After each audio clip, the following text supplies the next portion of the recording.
Okay. I am not caught up on the last session. I know that there was. I imagine there was a recording, but I haven't had time to look at it. So coming in blind from Okay. the last session where I can that catch Robert you up. participated. Okay. A couple of significant things. You do remember when you left off is that you were someplace else and it was night and it was forest.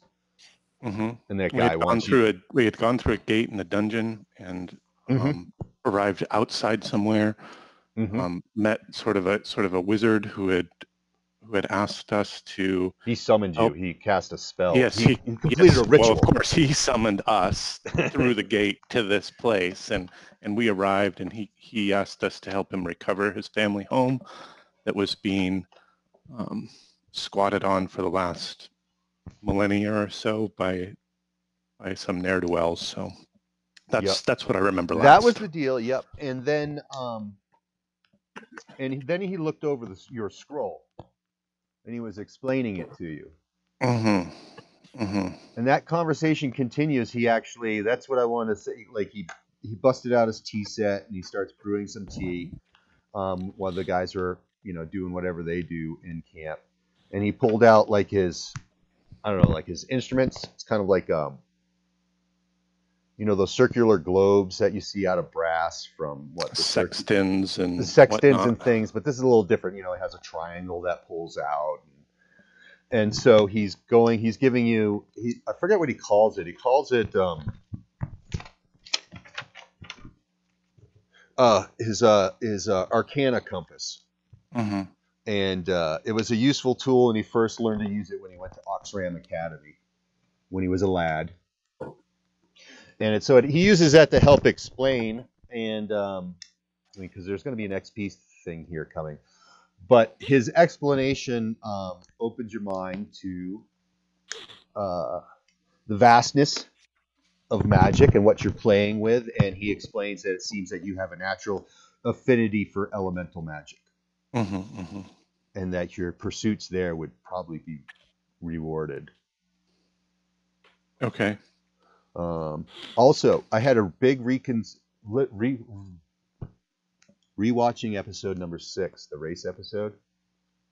Oh. I came to a major decision on awarding XP, and it was when Rourke rode the Darrow into the betting windows and slapped down his marker.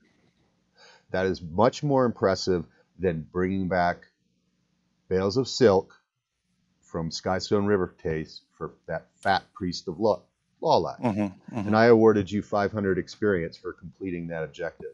Okay.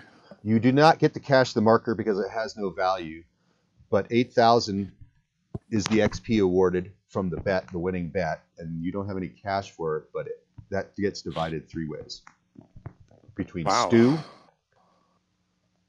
Wow. Gabriel, and Aaron. Okay. And that comes out to 3,300. I don't have level limits. Pile it on wherever you are. Wow. I'm sure you're going to roll some hit points. Yeah.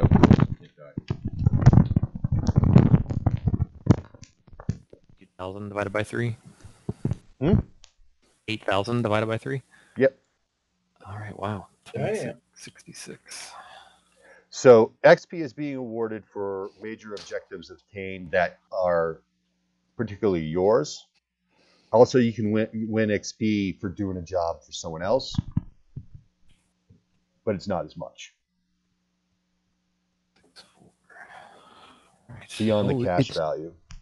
Jay, I got the numbers wrong. It's 8,000 divided by 3. That's like 2,666. 2,600. 2,600. Yeah, I thought it was 1,000 divided by 3. No, it's 8,000. Oh. What's that? Ocho mil? Yeah. Yes. No, I think that's right. That's right. Okay, so I got up. Okay, let me see.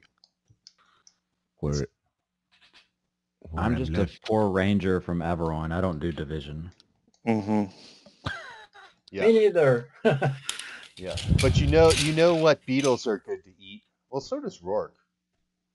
No, don't eat the beetles. So Rourke and the Ranger and the Scout we talk about.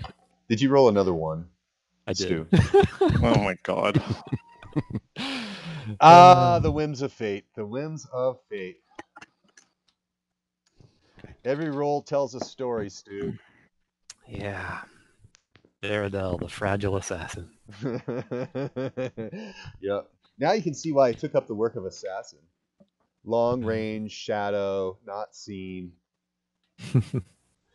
Death at a distance, death up close, unseen. You always wear deodorant. I'm 100 short of fourth level. Wow. A fourth level?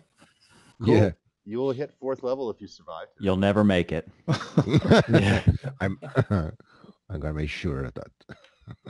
Yeah. You're the one starting it off. You're the one the focus of attention when we begin, which I think we'll start now because Mm-hmm. Kevin's going to be late and he's outside. He's not inside, so having him right now is not crucial. Oh, he's bringing it and he's not even outside. He has a new character. He's in the privy. So we're a group of six now, is that right? Yep, there's three locals from Averone that showed up. That's where the other placers are. Okay, great. And character-wise, I'm Rourke. I'm playing a druid. He wears a red floppy bez and worships the medlar tree. I think Zola's the thief, right? Zola's dead. Zola's dead. Oh, Zola's dead, man. I can't keep up, Gabriel. I'm sorry. Whose bike is that, Zola? Where's Zola? Zola's dead. Zola's Zola's dead, baby. dead. I'm playing Cree. Cree, that's right. Mm-hmm. Oh, and sorry, while I'm using my recording software, it looks like you can't see my face because the camera's doing something else. Mm-hmm, mm-hmm. That's okay. So that's unfortunate. I didn't realize that. That's too bad. You don't get to see my beautiful face. Stu, remind me of your character. Yeah, so I'm playing Viridel. He is an assassin. And Jonathan, you have a ranger, right? Yes, I'm a native of Everon. I'm Jake the Ranger, and I'm outside some manor, but I have a wicked hammer. Okay. And a wicked helmet. Oh, yeah! Right? They I seem am to the go coolest together. looking They seem to go peasant together. in- It's like a matching set. But you notice they were separated in the tomb. They weren't together, but putting them together, you look pretty bitchin'. So I'm like a skinny teenager in just kind of scraps of peasant clothing, wearing a metal helmet, and I have a two-handed maul. Wow. Okay. Cool. The helmet's a little big, but I look cool. Okay. The maul looks like some type of, put it this way, a weapon that a pagan king would wield in battle. It's not like a tool. It's a weapon. Gotcha. And Anders? Yeah, I play Le Bâtard.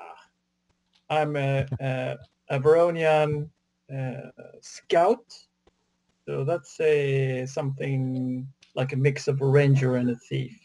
Okay. So basically, pretty good with the bow and outdoorsy stuff, and also I have some sneaky skills like tracking and open locks.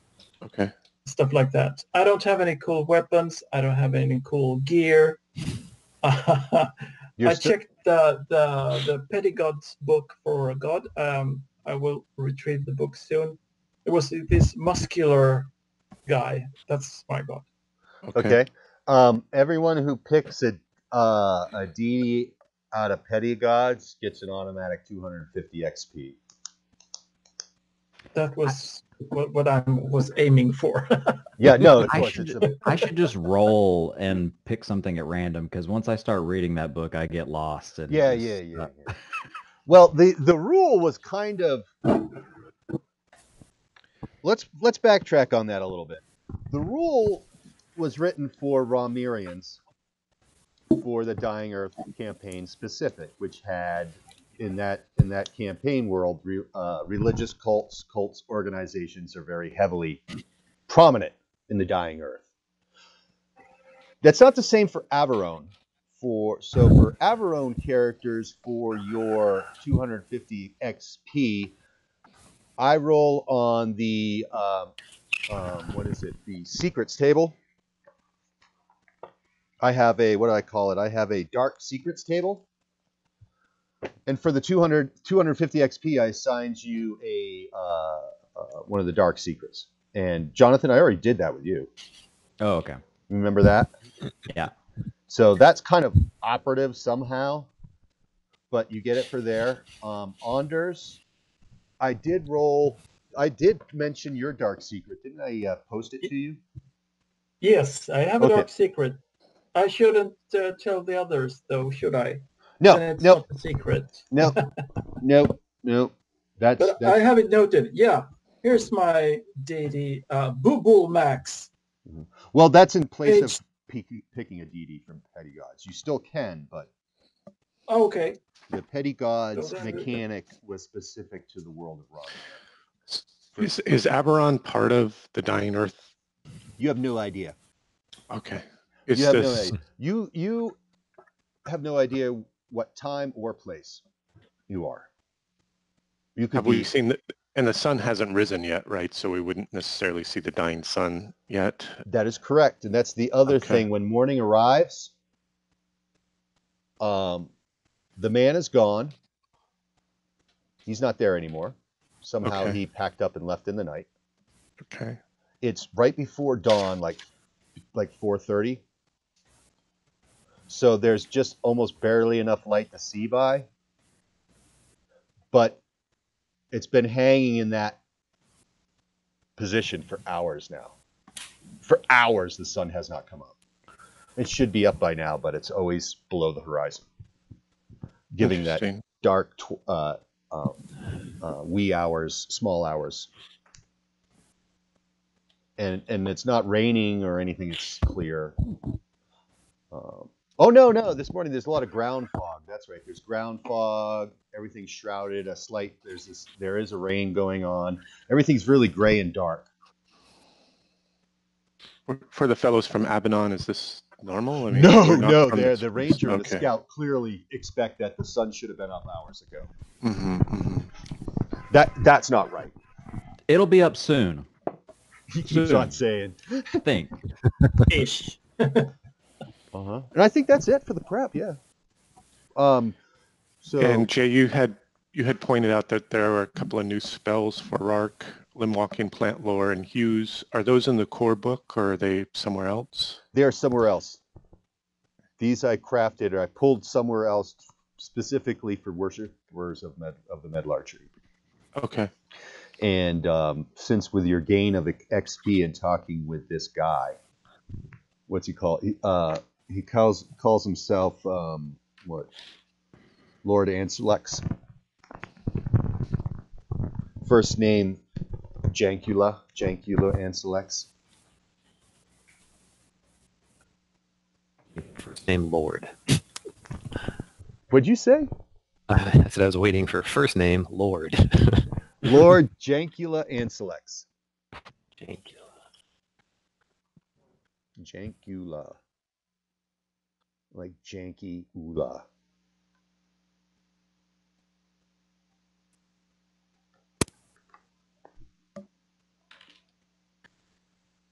Cree, you got... Oh, go ahead. Go ahead. I was going to say, are we just assuming Veridel was hanging out with Rark during the extra time he was spending with Lord Ansulex? Yeah, if you care to. Doesn't matter. Yeah, he's giving his little academic magic lecture. With his I was trying to explain the absence. You got lost in the woods. Yeah. Looking for a place to go take your constitutional. Because you're no ranger, you're no scout. You're like, damn! Which way was the cemetery? I seem to be going around in circles in this place. I can't seem to get anywhere. So the manor, you're in front of the manor, and it's not the small ruined keep that you saw overnight, during the night that because he showed you where he wanted the house he wanted you to go into.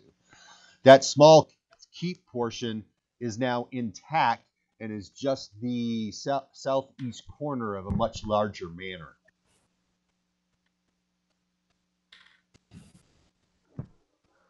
Okay. And I think Cree made some lovely maps. If you wanted to post them up, if you had them, I should get those on the website. They are on the group. That'll give you a look of the grounds. They're on the MeWe group, I guess. Yeah, but Aaron's not on the MeWe group, so. Okay.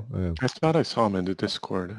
Oh, you probably did. The grounds of the manor Discord? on graph paper with the green hedge maze. Here, I'm gonna share my screen. Cool. But Cree went up the second story along with Le Bata, and while Cree was working on the window was smashed open, and two gray, withered arms with black, dirty fingernails smashes out through the window and yanks him in. And then you see shortly, just right after that, La Bata jumps through the window after his friend. And so that's what you guys see on the ground. What do you do?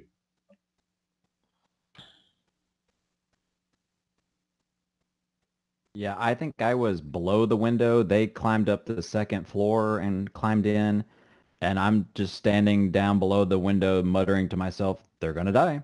They're going to die. Okay. They're going to die. You've given up. Is anyone else taking any action, or should I go Veridel, up? can you climb up or help us up? I mean, how difficult of a climb is it, Jay? Is it sort of like a lattice work outside the Yeah, it's not front a sheer, window? it's not a sheer place, so you get a 1 in 6 chance to climb it. Yeah. I think we used like a gutter to climb up. Or Yep. do you remember? Yeah, I think we did. And Rourke, you can easily climb up there, but I get yeah, you can climb up, but fuck it. It's not hard. I've climbed harder. I've broken into tougher places. And I'm not even skilled. I lost my rope, so Yep. I've got one. Or at least I still have it written down. So yeah, I'll boost you up. I'll climb up the wall. yeah, if we could figure a way to like all of us to climb up there, and then we can help. Okay, it'll take a few rounds to get up there. I'm sure it will. So let's all go in. We're all gonna die though. Back to Game over, man. La Bata and Cree.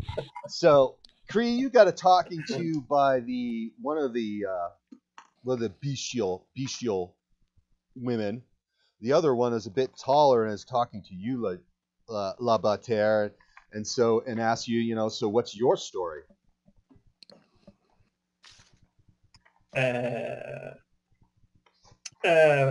Pardon, madame. We have come here with a proposition for you.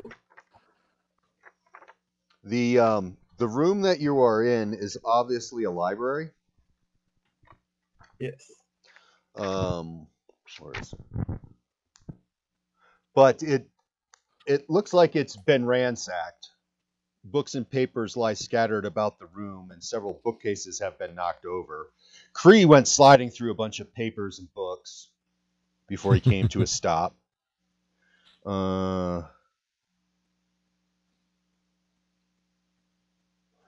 There's literally hundreds of books and papers, and that most of them are off the shelf. So she says, "What's your story?" And you are talking to Rixanda and Claret. And they are look like librarians. They look like bestial hags. One is short with wiry hair. The Claret that's talking to you is much taller and lankier. Rixenda is is very gray. It's a gray pallor, and Claret has a ill greenish pockmarked hue that it seems to be weeping some kind of, I don't know, pus, Nothing nice. syrup, something. And your answer, anyway, Labata, is now back to you. Sorry. Yes. So I say that we have come with a business proposition for them. Well, I hope your proposition includes dinner, because you don't look like much else use to me. Ah, but you see, ladies, I'm an expert chef. Ooh. Also? Not true. No. We may have but use for you. I also say that downstairs we have a friend, a very powerful friend, who wants to make business with you. And I'm referring to you there, Jacques. The one who's given up. Perfect. Yeah. So I'm just trying to buy time here. Wait, yeah. Am I in? Are we in the house now? No, We're climbing. We're one climbing. at a time. Works Okay. first. Let's see, Claret. We may have use. What's his name? Someone may have use for you.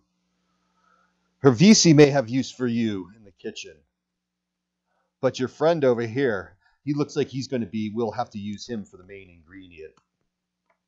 And Roxanna's kind of poking Cree and goes, "Yep, they're fresh." But they offer a proposition. Who? It's And then very good with books. Books. Always looking for the books. Always people coming for the books. No one finding the books. No one leaving with the books. You're free to search all you want. But you won't find them here. Do we know the specific books we're looking for? Yes, I will tell you the specific books you are looking for.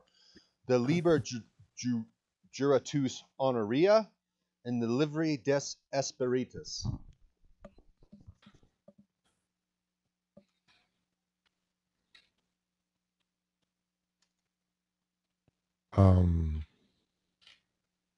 Okay. Are you going to say that or no? I don't think that my character knows about these books, right? No. Yes. Well, no, you don't. Because Ansulex described them that evening before you guys arrived. Yeah. So I have no idea about this.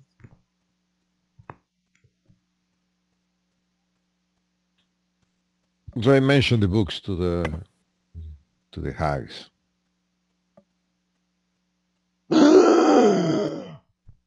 You dare think you'll take such prized possessions from this house? You are fools, I say. Because those books, as you see, are not in the library. They are in the secret room. They laugh. What makes you think that you would be able to find what we have been unable to turn up all these years? Oh, so you've been here looking for them too.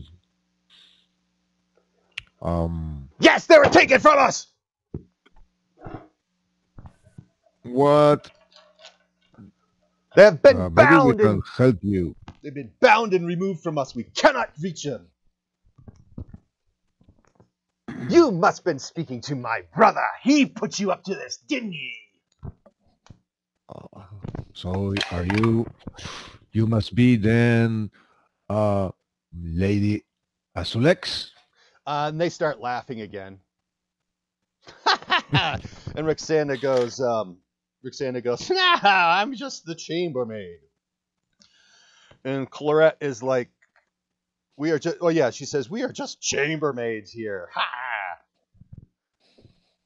The lady of the house is about her business. Most likely, long journey through the shadow world, for only she has access to it.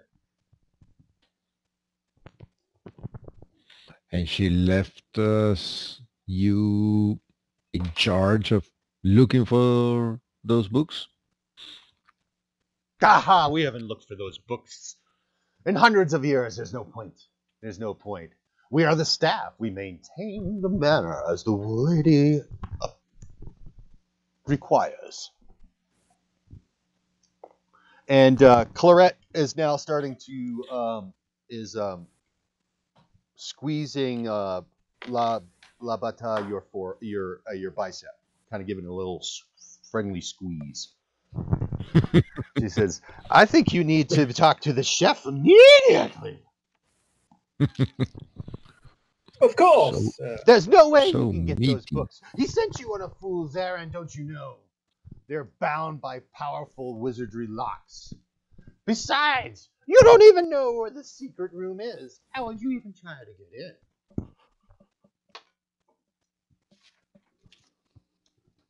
Oh, so you know, but you couldn't get in?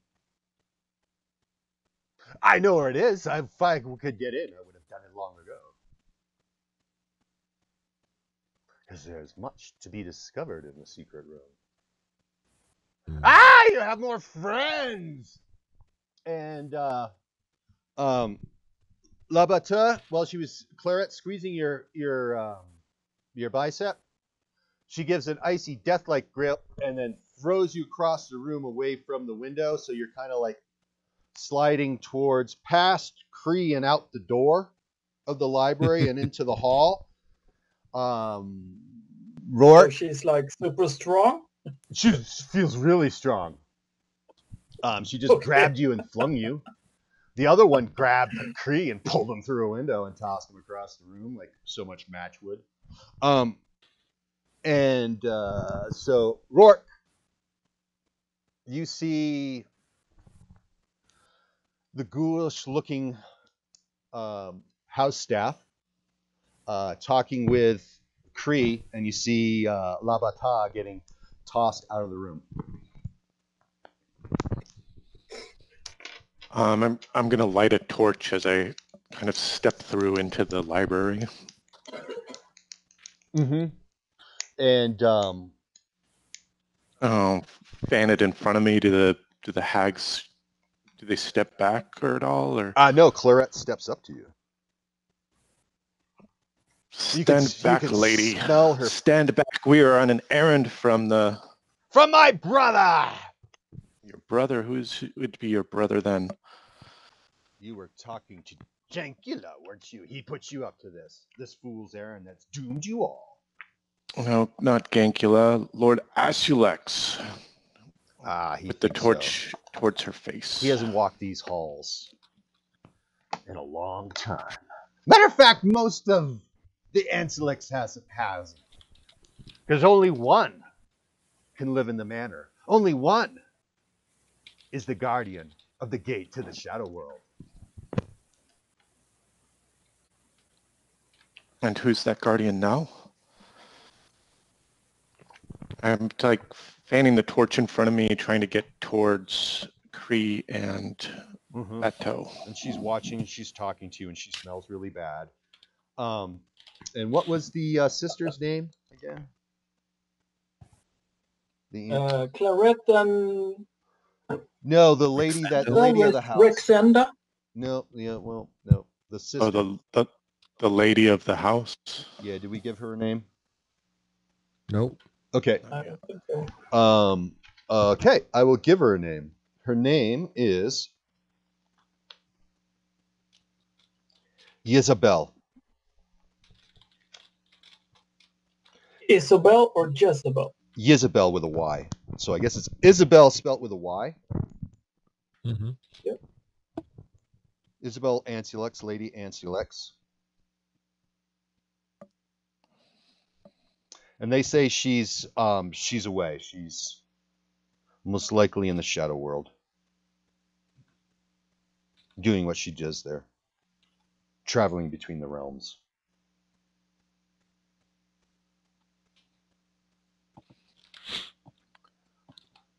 You see, the Ansulex have a passion for, let's say, locking each other out. There's only one can inhabit the house.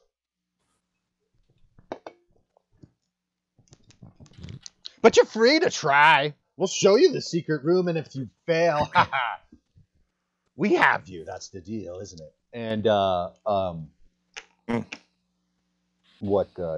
Labata, coming up the stairs, since you're in the upper gallery there, there is another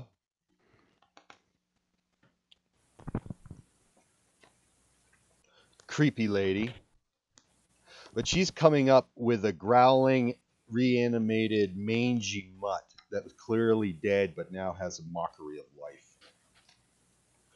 It's like, and she's yeah, you're out. Oh, I guess it's called the viewing room. It's a hallway. You can look into back into the library. To the south, you can see some stairs going down, and to the west is open air. You're looking down. You can look down into like the first floor from there, and then going north, the corridor turns, and the lady with the dog comes right up the stairs south, coming, and she's looking right at you, coming right, and she's stepping towards the entry door of the library with her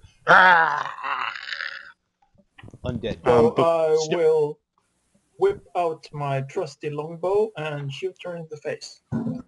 Whoa. That's happening. Okay. Escalated quickly. She's attacking me.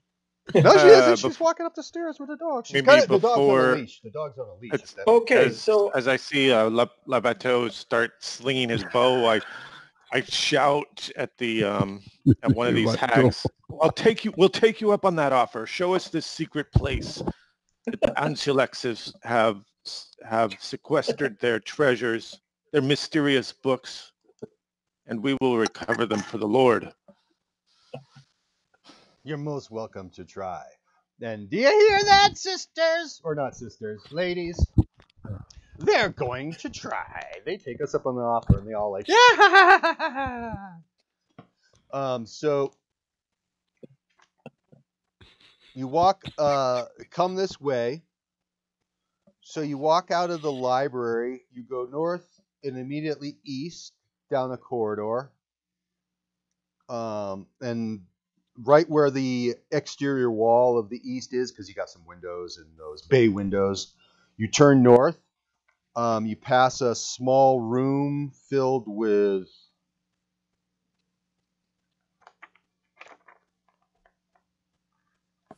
it's a gallery. This room looks down on a chapel on the first floor. This gallery offers additional seating. You walk by it. Is the chapel, can we see, is it in disarray or anything, or does it look well maintained, or is it let's see. dark? I can tell you that. I'm thinking, guys, it might be a place of refuge if we had to run from these ladies. You do not know who the chapel is dedicated to. Mm-hmm.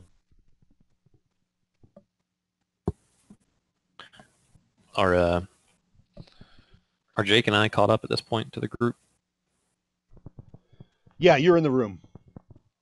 Okay.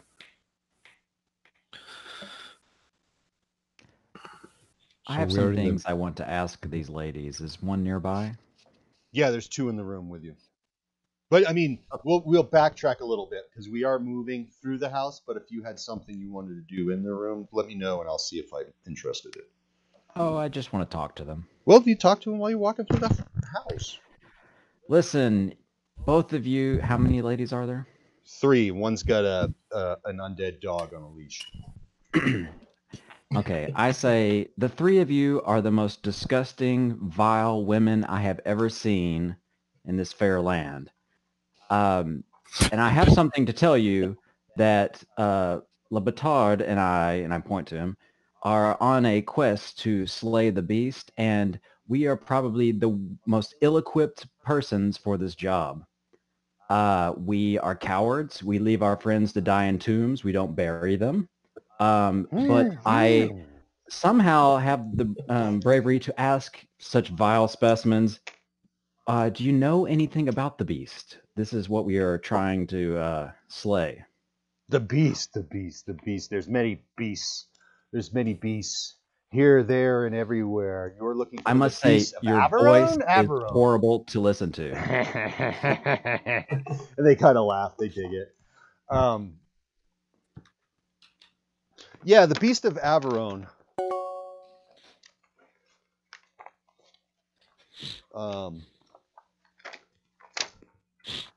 Yeah, they suspect. It's some abbey. I don't have the name yet. Yeah, that that the beast originates from a certain abbey. There, they believe. And I will say, if you touch me like you touch Le Batard, I will probably smash your foot with this hammer because you are disgusting. Okay, we found the appetizer. This one's a little so spicy. The church is in disarray and neglect. It has the appearance of. Did I see 13th century? Okay. Mm-hmm. It's rededicated to a 13th century.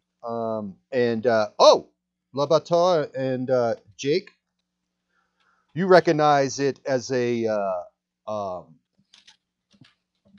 that it's dedicated to the Bishop of Ximes, Ximes. I think that's a city on the map, whose canonization was controversial owing to long-standing rumors that he was a black magician rather than a pious son of the church.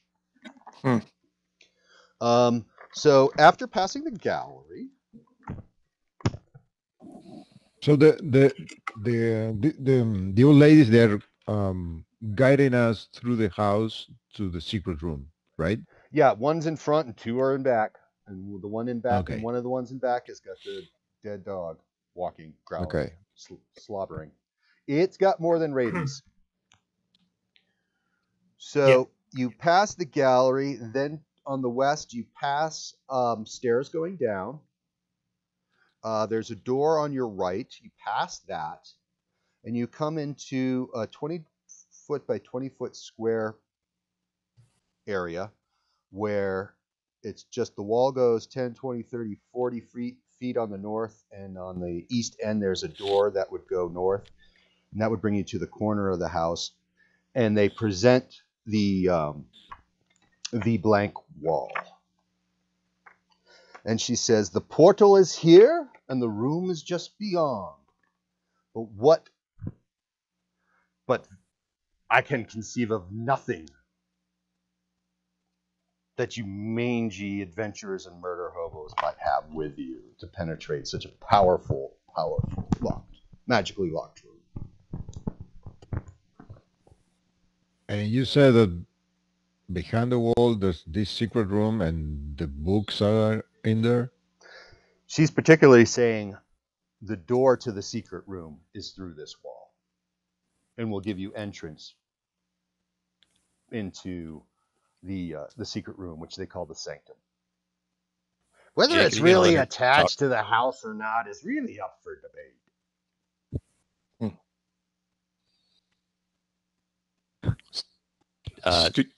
The moment kind of passed. Jake, are you going to let her talk about your penetration ability like that? So, listen, ladies, obviously we don't need to get in there because you all deal with this black magic Bishop of Ximes. So there's plenty of magic here already. Just point us in the right direction. Through the wall. Get at it. Show us you got what it takes. Or All it's right, a stew pot for you. I'm pretty sure I'm about to swing my hammer at the wall. Okay. They don't stop you. All right, I'm going to take a swing. Let's give him plenty of room. Plenty of room. Yeah. Okay, you smash into the plaster, and the Venetian plaster. And it cracks like a regular wall. And when you pull your hammer out, it's like you never struck it. And they laugh at you, of course.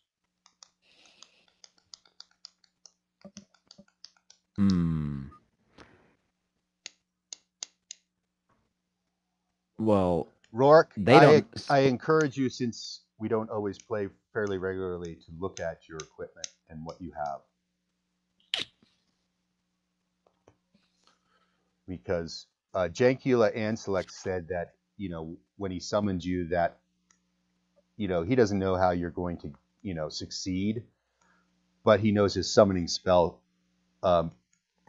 brings those who have the ability to aid him in the object of this quest. You saw that portal maker thing that we used? Is that what you're referring to? That's not. Or maybe this. That was either. Maybe the scroll.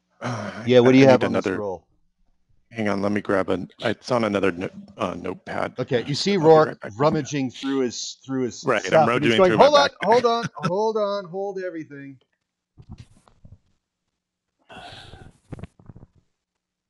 Hurry, hurry, hurry! Breakfast is soon. What are you serving for breakfast? You. What else? You for starters. Oh, So are all three of them just hanging out, watching?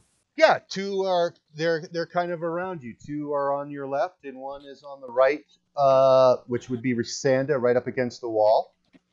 You guys are having a discussion in front of the wall. I mean, everyone is melee range is you're real close to each other. So if a fight breaks out, it's immediately initiative, and who knows what happens. They don't seem to be carrying any weapons. I'd probably say, like, I would look at them and say that, you're welcome to attend to your, usual business. We can show ourselves around, and, our methods might take some time here. Oh no, we'll conclude business here first. You said you could get in. Let's see it. Time's a wasting. When Jake asked them about the beast, they said they mentioned this abbey. Does this abbey has anything to do with the church that we passed? But the room dedicated to this Saint. Yeah, Zimas, the Bishop of Zimas. Zimas, Xines. Mm-hmm. What is your question? If the abbey is related with this bishop. Yes, it is. The short answer, yes. Mm-hmm. Do we know anything else about this bishop? Is he famous in these parts, or? He's probably the most powerful person in the kingdom of Averone, which Still is living? just one kingdom of seems like the Jacques and Labata. You know that you're the country that you live in, or the nation, the realm in general, is called the Land of a Thousand Towers, and where you guys is in the Land of a Thousand Towers, known as Averone. Is this person still living or ruling? Or is it somebody powerful from the past? No, it's someone. The place looks like it's from way the past, but it is a current. The if it's the same one, it seems to be they're referring to a bishop that currently is in ruling.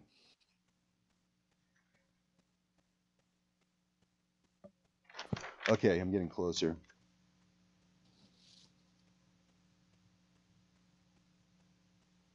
Abbey of checking my- Paragon.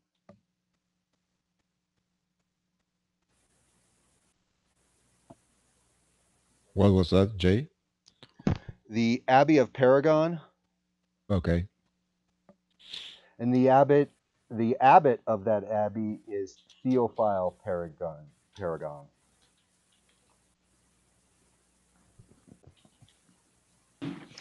And That- So that's the abbey where the beast originates from.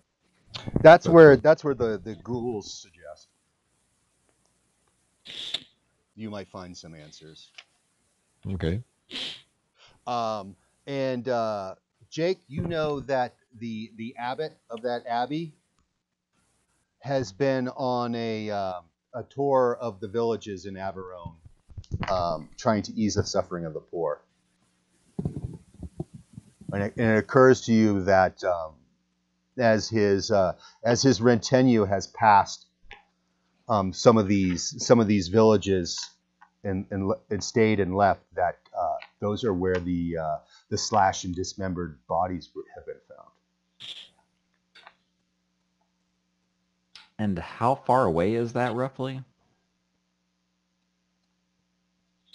Let me look at the map of Averone. Is it listed? Yeah, Paragon. Do you see that on the province of Averone map? It's got the number 60 next to it. It's kind of like northwest of Zimes on a path. Oh, I'd have to dig the map up. Okay. So well, I'll tell you how many miles it is. If right. Each one of these hexes is 12 miles.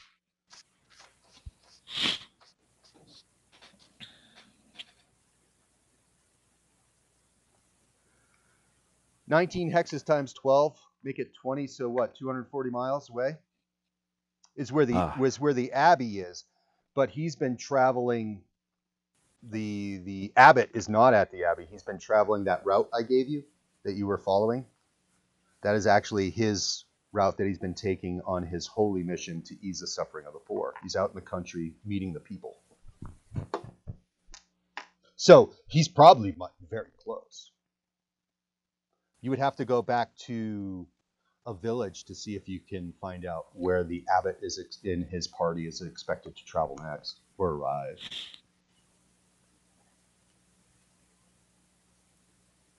Listen, you weirdos from another place. We have important mission elsewhere at the Abbey of Paragon, and it is quite a walk. Could you please open the door so we can continue moving?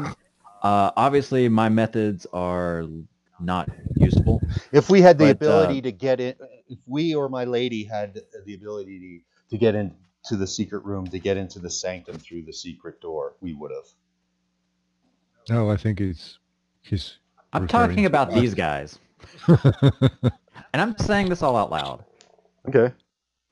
You know, I'm only here from the goodwill of Cree here, who happened to join us in our tomb raiding where we left our companion to die.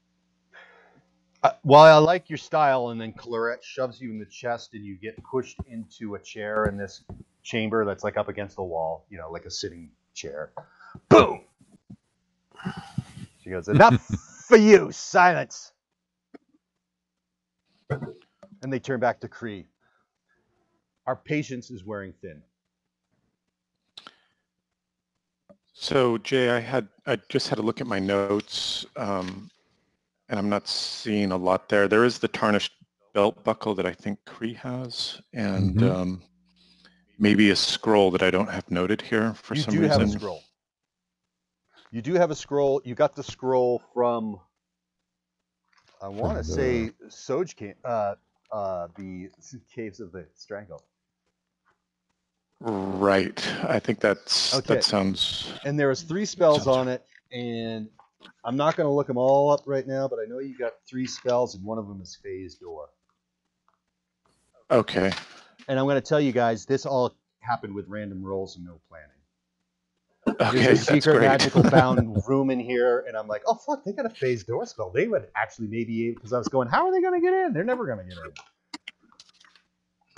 But you do.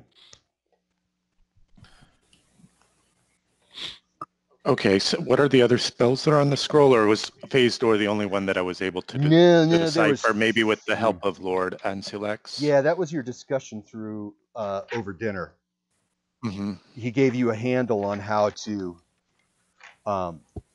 cast these spells by reading them off the scroll.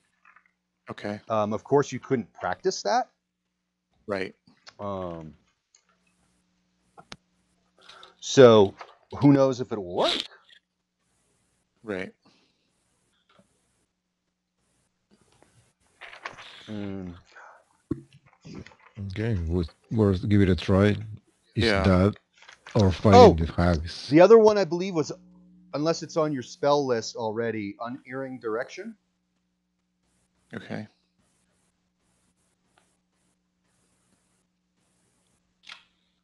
That might be helpful in coming back. Phase Door, Unerring Direction. God, it escapes me, that third one. I don't see it on my notes either, but I have written it down a couple of times. Was it in the Discord, maybe?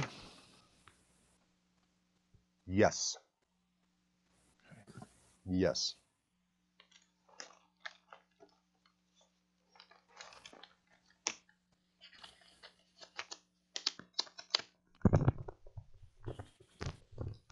All right, so let's push these hags back so Rark can produce this scroll with a flourish and attempt casting this Phase Door spell. Yeah, if we don't know it, we have no idea what it will do. when you pull out the scroll, Give us some place, ladies. Let our sorcerer work. And they have to back up, because at least Rixanda is like right over your shoulder, like putting her gnarly gray blackened fingernail hand on your shoulder, like, ooh, what magic do you bring to the House of Ansulex? And then you're like, spread out, give me some room. So clearly, I think they would also want to get in here, right? I mean, are we concerned about what happens if it does work? Yes. I mean, are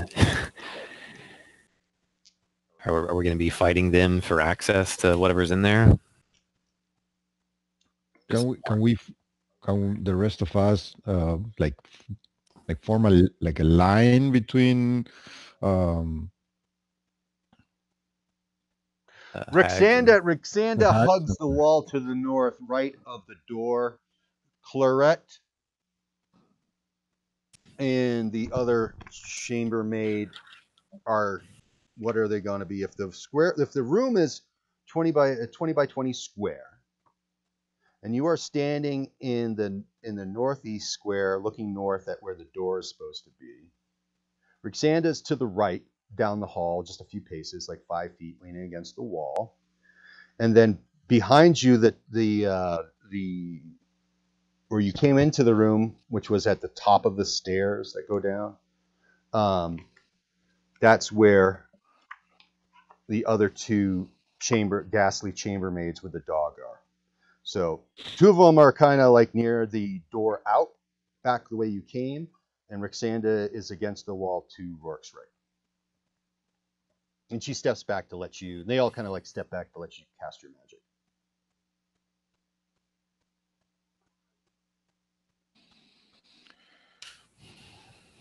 I'm gonna load my heavy crossbow on the pretext that we don't know what's beyond the door, the secret door. Yeah, that's good. That's good. And they kind of laugh. It's been a long time. We forget too. Yep, I'd pull out my bow as well. Again. Okay. You're mute, Jake. I'm muted. Oh, I'm gonna put my feet up on a footstool and lean back in this chair she pushed me into. Okay. Rourke. All right, well, let's give this a shot, the Phase Door spell. Well, you're in good luck, because I was going to take some time and read up on the magic tables and how they work for Dungeon Crawl Classics. Oh, But I didn't. Don't do that. And I didn't, and I don't have any of that material, but I wanted to give, if there was a chance that you screwed up the spell, I was going to use that kind of approach, but I didn't. Yeah, so it's like a difficulty check, modified by level and stat, like intelligence or wisdom, depending on the class, and then usually 10 pluses are successes, but then there's scaled successes off of that. Yeah, that's not happening. You get lucky. Your magic is magic, and you can always rely on it. You're just gonna, it's gonna work. Okay. And phase door, I think. Where did I get that? That is from the first edition Player's Handbook of D&D. I have none of my books handy. And I will read that to you. Great. I got it here. Yeah. When the spell is cast, the magic user attunes he or her body, and a section of a wall is affected as if by a pass wall spell. I'm taking it from the actual book.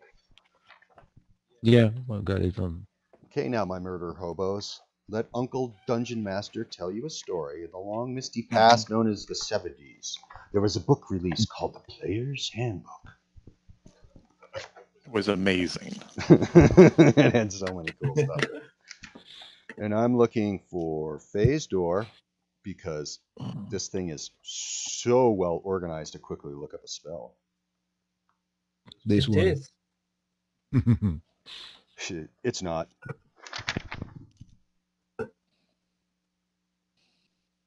Give me your description, Kree, if you would, please.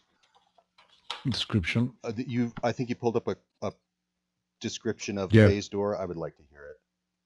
It's when this spell is cast, the magic user attunes he or her body, and a section of wall is affected as if by a pass wall spell. The phase door is invisible to all creatures, save the spellcaster, and only he or she can use the space or passage the spell creates. Disappearing when the phase door is entered, and appearing when it's exited. The phase door lasts one usage for every 2 levels of experience of the spellcaster. It can be dispelled by dispel magic from a higher level magic user, or by several low level magic user casting in concert. Blah blah blah. So I guess. Okay, the magic user tunes his or her body, and a section of the wall is affected by a pass wall spell. The phase door is invisible to all creatures save the spellcaster, and only she can use the space or patches the spell creates. Disappearing when the phase door is entered. Yours is not invisible. Okay. And you can see into an old but richly appointed like studio or sanctum, and everyone else, including the ghoul maids, are just seeing the circular or the door-like aura that you have cast on the wall, but they can't see through like you can.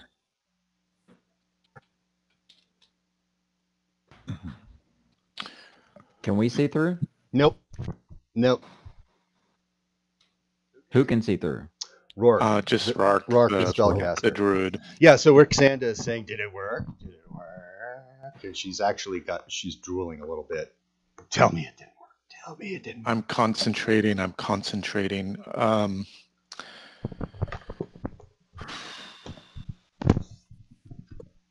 What I'd like to do is like try to usher all the PCs through and leave the hags on the other side. You cannot.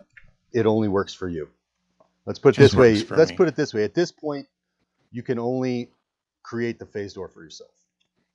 Right. And it allows you to penetrate magical barriers. And scrolls in this world, or in your setting, Jay, are they one use only type of thing? Yes. The magic fade. Scribing kind of fades from the scroll Yep. as Rourke steps through into the library. Okay. See if I can't find a way to open it from the other side for the rest of the party. And then the ghouls kind of shriek and go, "Ah! Whoa! He's in!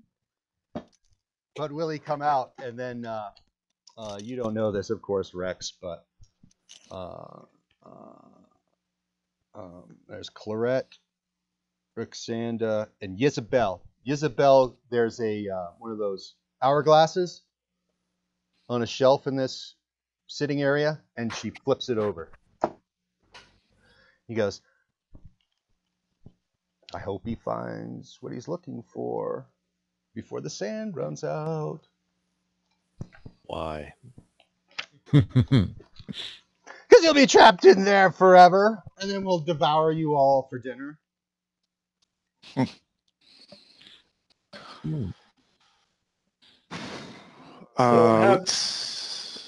The room is decorated with images of leering demons and other blasphemous things. There are many implements that you would believe would be used in conjuration, summoning, and perhaps necromancy. So those are rare, very rare magical tools, but steeped in evil. Right. Anyone interested in demon worship would think of them as valuable. And it's like a sitting room space, or like a study, or what? Yeah, it's called a sanctum. It has a bay window to sanctum, the north, and it's 40 by 30.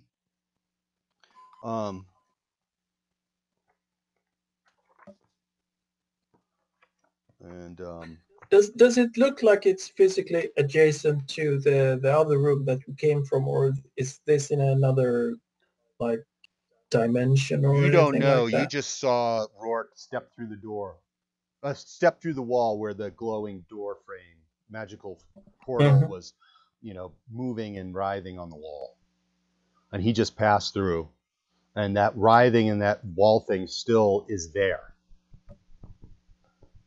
So if you wanted to try to go through it, you could. And you said there was a bay window to the north. What does it look out on to, Jay? It looks onto the north grounds of the manor. Okay. Yeah. So Yep. And you're seeing. It's not looking out onto some demonic plane or anything like that. Nope. You're looking on the bracken in the weedy tall grass and the unkept stable before it turns to hedge maze and wall. And are there any other exits from this room, or just the phase door that I crossed? There is no other exit out of this room that you can see. Okay. And is there any furniture or accoutrements in the room, or is it just this kind of weird demonic visages carved into the walls, ceilings, and floors? No, there's not much of sitting, like chairs and couches. In addition to the aforementioned implement, there's a collection of books and texts on shelves. And besides the numerous magical herbs and chemicals scattered out the room, there is a corpse on the floor. A corpse. I'll crouch. And it looks mummified.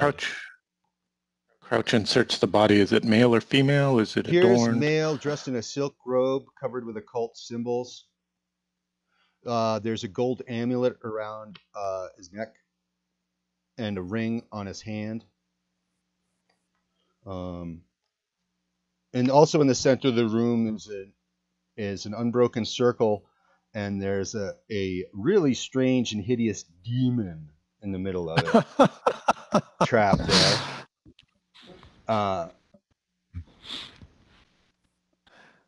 Okay. Saying that if you is that it knows what you're looking for, and if you break the circle, Bahamon, the demon, will show you where the books are. Yeah, right. So as casually as I can, I try to ignore that demon, and muttering over or calling to him over my shoulder, "Did you kill that man there?" As I scan the bookshelves looking for No. books that Oh, we well, were... no, he killed himself. He took the Killed himself. final journey to everlasting life. And what is your purpose here on this plane? I have no Beast. purpose. I need to leave. The fool completed the spell and he didn't give me a task before he offed himself. So I've been stuck here for a very, very long time. Your reward will be great. Just name it to let me go. A moment. So nothing in the bookshelves that looks like the books that we were searching for. And are there any? Oh yeah, there is. You know what you're looking for. The books are in there. The books are there? Yeah. Yep. Because the Jankula Ansulex described them to you in detail so that you guys would know what you're looking for. So it takes some time. Sure. Are you lifting off the amulet in the ring, or are you leaving them on the corpse? I'm ignoring it for now. I wanted to find the books first before I made a decision about what to do with the corpse. Okay, you find the Liber Juratus Honoria and the Livre des Espiritas. It looks to be written in a language you don't know by a magician by the name of Honorius of Thebes. And the Livre des Espiritus, and you actually can kind of read it. It has some similarities to Rom'Myrian. Okay. And it looks like an extensive catalog of demonic beings.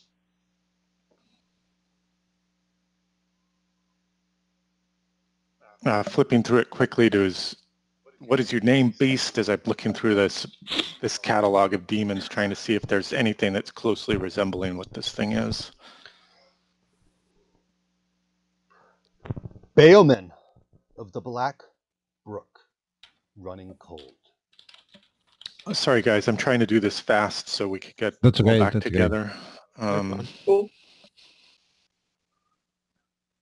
So, Jay, I pulled the books from the shelves and I have them, or I was just looking at them. Yep, Okay. you're examining them. You're examining the title. You can see the language it's written in. All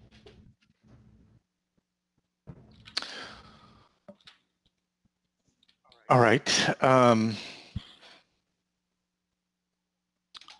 I will. I'm going to treat with the demon. I have a proposition for you. Okay. And I'll free you from the circle if you drive the enemies of Lord Ansulex from this house, allowing them never to return, and providing safe passage for myself and my companions out of this dreadful place. He's contemplating with his little scabby claws and his. And while I'm making this bargain, I'm removing the ring and the amulet from the corpse. Okay. And it has 3 glowing eyes and just this real big crooked mouth that goes across the side of its mouth and then up vertical, kind of making this huge backwards L, which is really unnerving. Oh, it's got 3 globular eyes in its belly, near its loincloth. He says the demon says done. The demon says done. Mm-hmm. And what assurance do I have that once I free you, you don't devour me and return to your own plane? The word of a demon. The demon's word binds. A demon's bond. It binds. My promise is a binding one. I am compelled. I will not be able to leave this plane until I fulfill my task. And now I have a task. Okay. And let's seal this bond in blood, and I'll cut my palm. Ooh. Okay. And make to extend it through the You can't circle get for... through it. Oh, is that right? When you Okay. can't see it, but there's a physical force going Okay. up around the circle. Like it can't get out. You can't touch right now. Is it enough just to disturb the markings or the chalk on the floor to break the Yeah, circle, or Bayman is there? tells you do that. Just break the circle of chalk, and you can step out. And it can step out. All right, I'll do that. Okay. As I prop the corpse up in front of me, making ready to like drag it out through the phase door to the rest of the container. The Bayman the demon gives an exulted cheer as he steps up out of the circle and onto the floor. Its big crooked mouth bites the corpse in half and spits it out. That's for not completing my task, giving me a task before you expired, you bastard.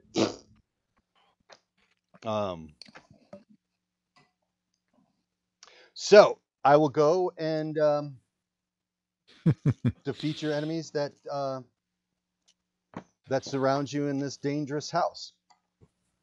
I have something I'd like to say before this, while it's going on. Yeah, what? So we're in the library and he's gone. You're in a sitting room. Chapel. Not a chapel. You're in a sitting room on We're the in a second hall. floor in Yeah. the north corner of the building. The northeast corner of the building. The library was in the southeast corner. And he's been gone for a few minutes, and I'm leaning back in the chair, and I can't help but say, LeBatard, if he doesn't come back, maybe we should figure out our exit strategy. I have some oil. Perhaps we just start pouring oil around the house to burn it down, because there's not too much for us for here, and he's probably not going to come back. I can start lighting, drizzling the oil everywhere if you'd like. That's just one plan. While you're saying this, Good backup one plan. painting after another on the wall falls with a loud crash. Obviously, it needs to be condemned and burned down. And when Let's be right Isabel back. turns to look at the pictures that fell and says, "Look what you did," Jacques, you get to look at the back of her head, and it looks like it has a cleaver wound. Very old, but it would normally kill someone. It's big cleaver wound in the back of her head. You women are disgusting. And then this. Oh, I can't show it to you because my camera is captured by the recording. Flag it to Discord or push it to me or something. I was just holding up a book to show the picture of the demon. I haven't scanned it yet. But it's ugly. It's humanoid. Its neck is elongated, and it's got that rhomboid flesh head with the big crooked mouth with sharp teeth. Below the long, slender neck, it has two very small dragon-like wings, and a mottled, pot-bellied chest, loincloth, and two arms and legs that look reptilian. And if this thing can grin, you're not sure, but it sounds happy. But its grin is hideous. And it's So this thing is just stepping out of the base door. Now it is, yeah. I'm telling Rourke what it sees. It steps out of the circle and then goes to the wall which you entered and walks through. Wait. So who comes out first? The demon? The demon. There's this. The demon comes out first. Demon comes out. The house staff shrieks. And it's initiative time, everybody outside. Do I even have a chat? Do I have a chat to stick? There is one in the new Hangouts. Chat. I got it. I missed the chat. Okay, I got chat access. Send a mustard one to everyone in the chat. I roll a 4 for initiative. Jonathan Davis, initiative 12. How do you get that? Oh, what do we roll?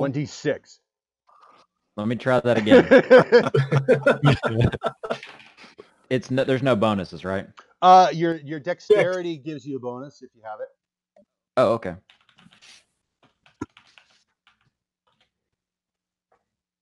Nice. So 4, 4, and 4. Veridel, your last. And I guess the 3 ghoulish house staff are gonna go on 4 as well. So, being that we're trying to be player focused, we have Cree and Jake up first. What is your action? What about Anders? His initiative. Oh, 7. Sorry. 7. I did not see that wily scout. What is your action? Can you refresh me on what the space looks like? Sorry? What? Say can you you're remind in a me what hotel, walking to the elevator, and you're in the lobby. It's just bigger than the hallway going into it, and then turning right and going out of it. Okay. And that's all. And then you know, like in an elevator lobby, you put a couch, you put a chair, you put a little table with a Black Magic statue, and and your family members in certain stages of decay on the pictures, and there you go. And this thing steps through the wall. Yep. Some wilted Does flowers it in a say vase. anything? Does it say anything? Yeah, it does. Finally, I am free. You all must perish, and then the pack is completed. And it's staring at you all with its slavering jaws and its small little clawed hands on its pot belly, and the slender neck is holding up this ungodly rhomboid large head. And we haven't heard the discussion before, right? Because we couldn't hear through the wall. You didn't know anything of this. Yep. And I need you to decide quick. I'm not the wisest of men, so I think I will fire at this demon. Okay. I shoot it in the pot belly. It's got an AC of 16. I roll 11 plus 4, 15. That's a miss. Thunk! Goes into the wall. Boom! Maybe I have a +1 because of the short range. Yes, you do. Isn't that the thing? Then it's a hit. Ha ha! We've got a hit. Roll 1d6. Palpable hit. A hit. Roll 1d6. Yay! Because it's a short bow, right? I have a longbow. Longbow. Let's look at the basic. So 1d8. Okay, 1d8. Yep. Yep. And I do a full 2 damage. Take that, demon. Okay. Who's next?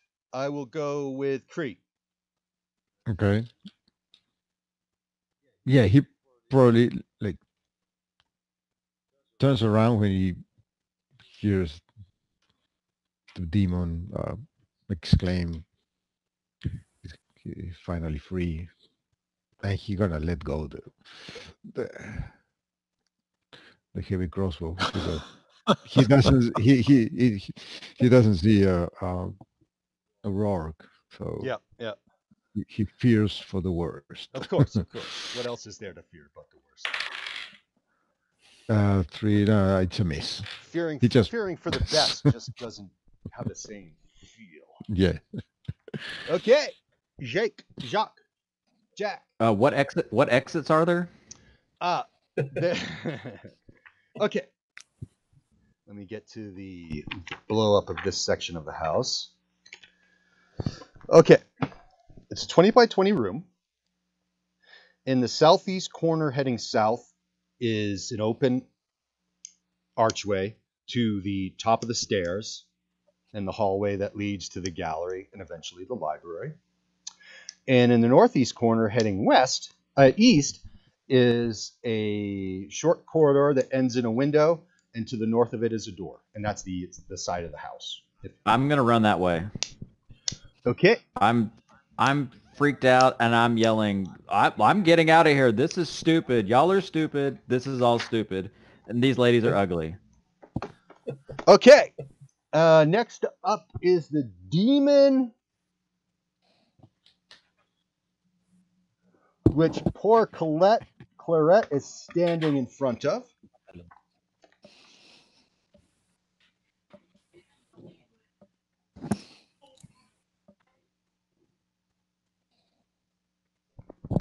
Okay, rolls the d20 again. Her armor class. AC.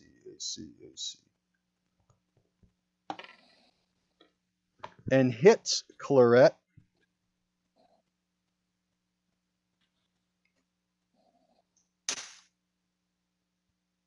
It reaches its head down with a large bite. And Claret gives a screech and dodges out of the way.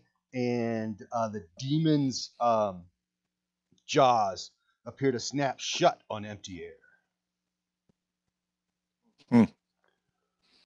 But you can see that there is a trickle of ooze coming from her shoulder. Now, Isabel releases the reanimated dog, which goes tearing after Jake. And Rixanda attacks the demon and misses. Claret attacks the demon and hits. Roll her damage.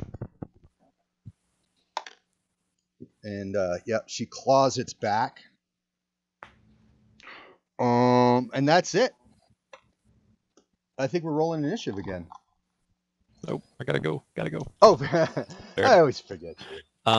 So I think I would be looking, focusing on the hags and Isabel. I'd like to try to get into like an advantageous position. So Isabel sent the dog. Where is she in relation to the dog situation? You guys are all in a room face to face with just mere steps between you.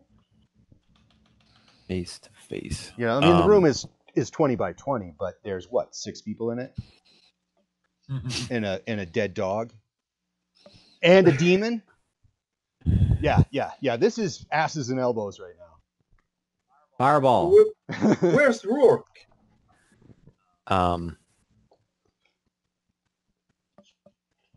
Yeah, I guess I would probably. Oh gosh, what am I gonna do? I will.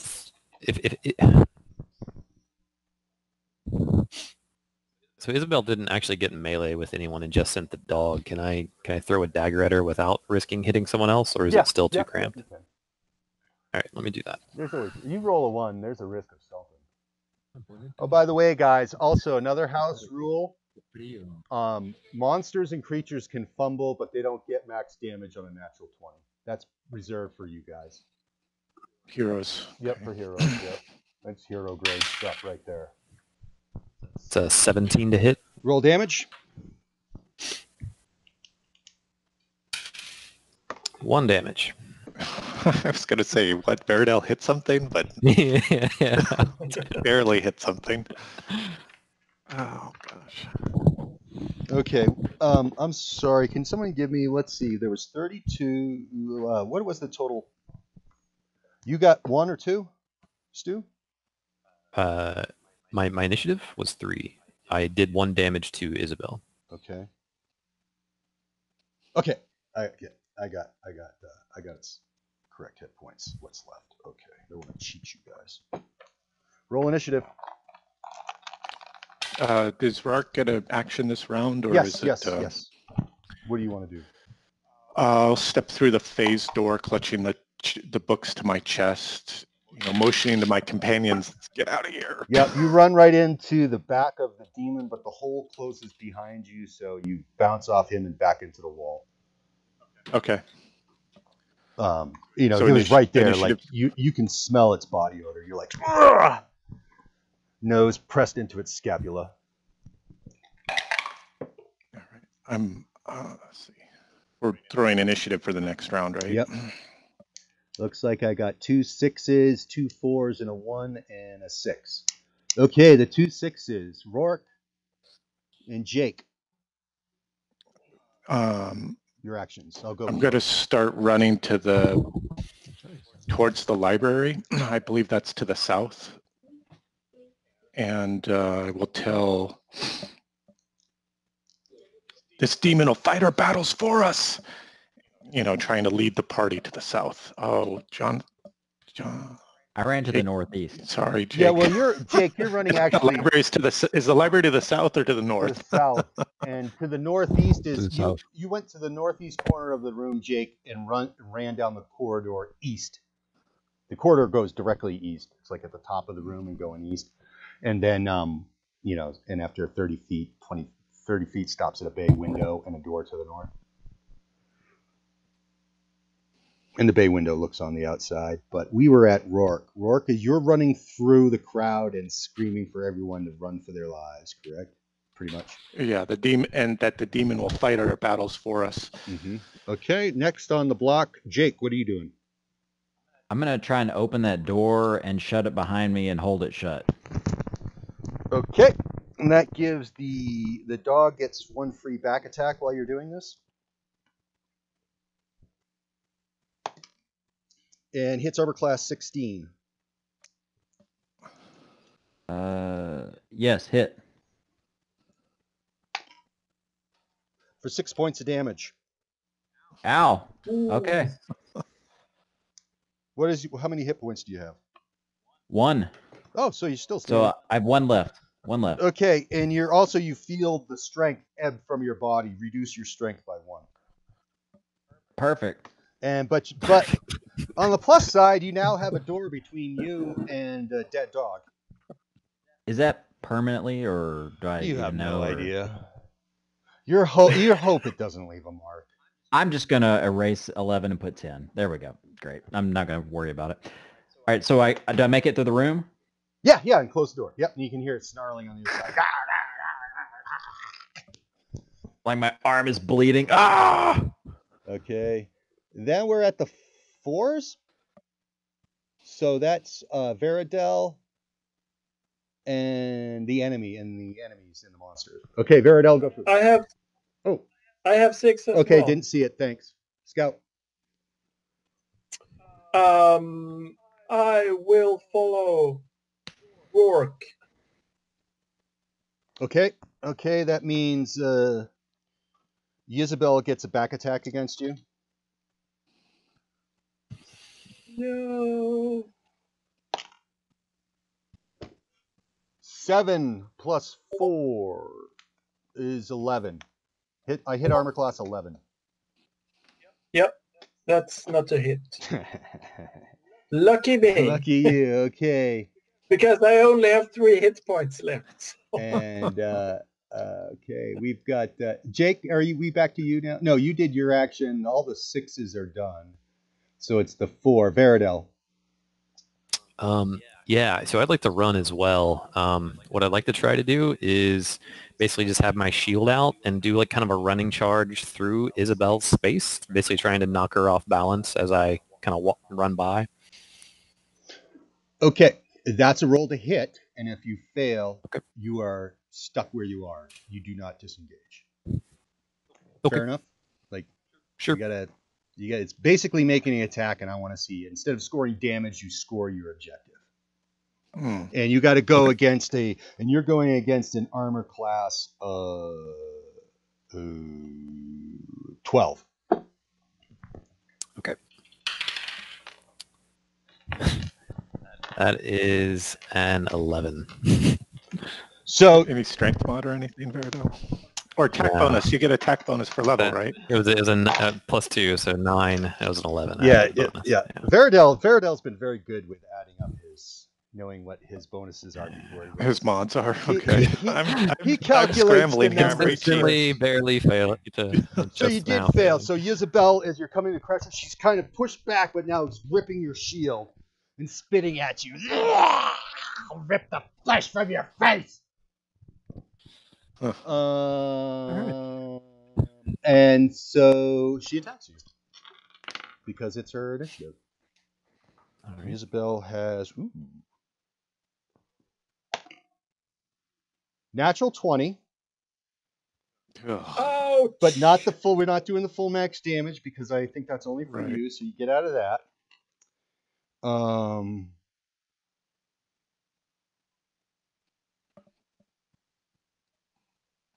And ooh. Save versus magic. All right.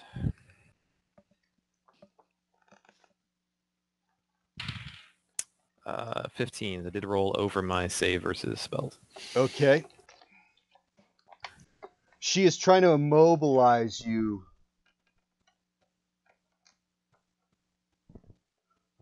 with her terror glance, but you resist it. All right. And you're still taking damage.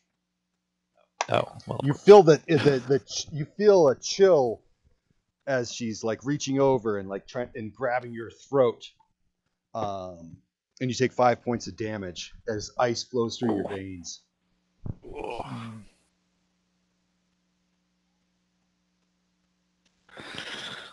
right.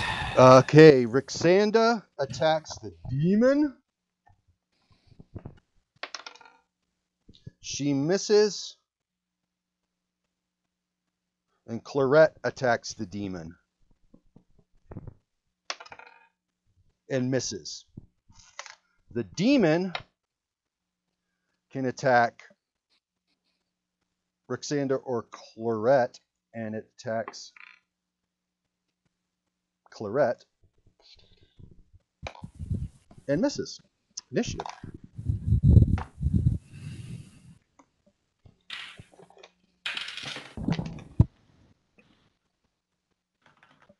I didn't go. Oh, did you, Gabriel? Did you have an action? Oh, yeah, you're one. Yeah, I Go got, ahead. Sorry, you're the last one. I'm Make your the last. action. Thanks for keeping up with me. So the demon is engaged with a With the two hag. ghouls, yes. Two. Yep, and Isabel is choking the life essence out of Verdel. Okay, I'm gonna attack Isabel. Is that counts as a backstab or? Yeah, absolutely. Okay. So I take out my what I have.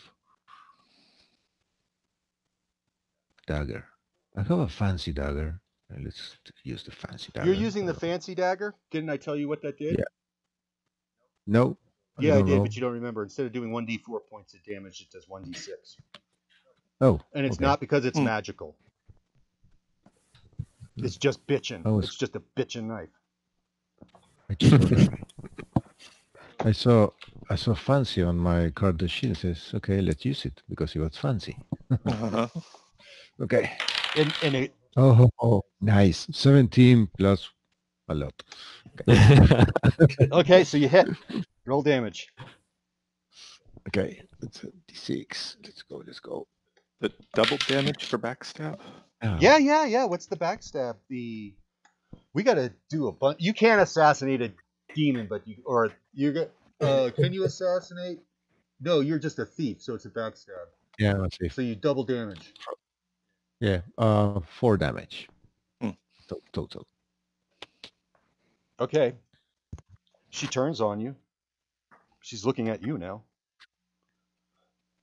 And give him back to an assassin. Yep. So you The reach out and works. stab with your long knife in your cool belt buckle, demon belt buckle waist. Pull it from the demon belt and stab. I think we're rolling initiative again. I think we're mostly... We're all done. Yeah. Gabriel needs an initiative roll, and I think that's all of it. Oh, okay. That's Then we it. have our initiatives. Okay. Jacques. I'll tell you what is in the room, since you're in a new space. Mostly what's important to me is there a locking mechanism on my side of the door that I can see? Roll a d6. Tell me what you get. A 4. Yes, it has a bolt. It has a key and All right, a bolt. I'm gonna slide the bolt shut. Is there a chair or anything I can topple in front of the door? You guys have to hold on for a second because a very important person is leaving the house right now. And I'll be right back. Thank you. Okay, we're back. What were we doing? Eviscerating you. Initiative for round 4, maybe? I think we've got our initiatives posted to the chat. Yep, we do. And I We was talking started with with- Jake and I was explaining the room, correct? And you said there was a deadbolt, so I slid the deadbolt, and I was asking, is there any furniture that I can also use to reinforce the door, like a chair, or push a bookshelf over? A half dozen chairs are found in this wood-paneled room. I'm gonna grab the nearest chair and stick it under the door. Also, There's also 2 small tables. just chair. I've seen that. That works. Okay, you got it.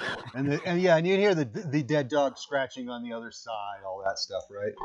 I'm bleeding and feeling all weak and. Yep. All right, what's this room look like? I just told you. Oh, okay. But I'll tell you, two tables, a half dozen chairs. Any exits? Wood paneled exits. Yeah, because this is in the northeast corner of the house. There's how many windows? There's 3 windows on the east wall. Does it look like I'm on the first floor or second You're on floor? the second floor. You know that. You Okay. know that. That's. All right. Well, I definitely reinforce my while door. you're doing this, you hear a woman scream. You hear a woman screaming. You can't tell where it's coming from.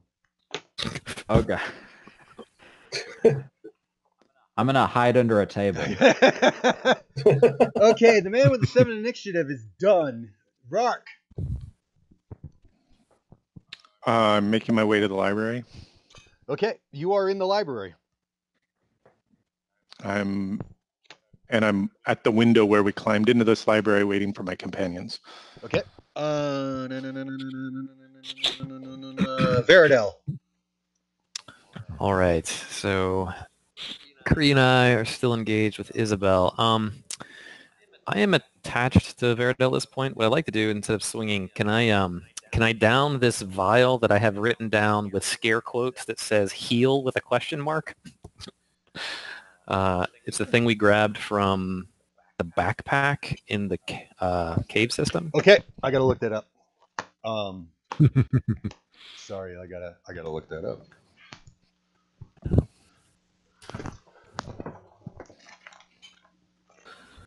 I didn't write that shit down. You know, sometimes when you just get that feeling it's not gonna matter and you don't pay attention to what the character's clearing. Just kidding.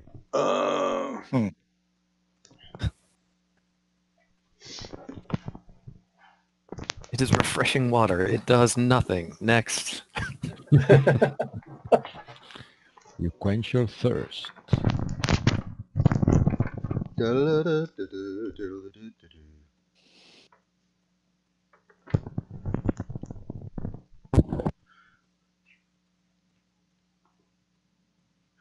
I'm just going to call it a healing. It was a legit thing. I remember it wasn't a fakery like buying off of Ogle, the alchemist. So you're restored to full hit points. Oh, perfect. Okay. And then maybe, so you've taken your action. Okay. Instead of movement, can I attempt like another shove? Basically, my intent would just be kind of push her towards the demon. No, you can. It's all it takes for you to hold her back with your shield and drink at the same time and not miss your mouth. Fair enough. If you want to try to do this, I'll make you roll a check to see if you drop the vial. No, I'll sit tight. Okay. Thanks. Rourke, Veridel.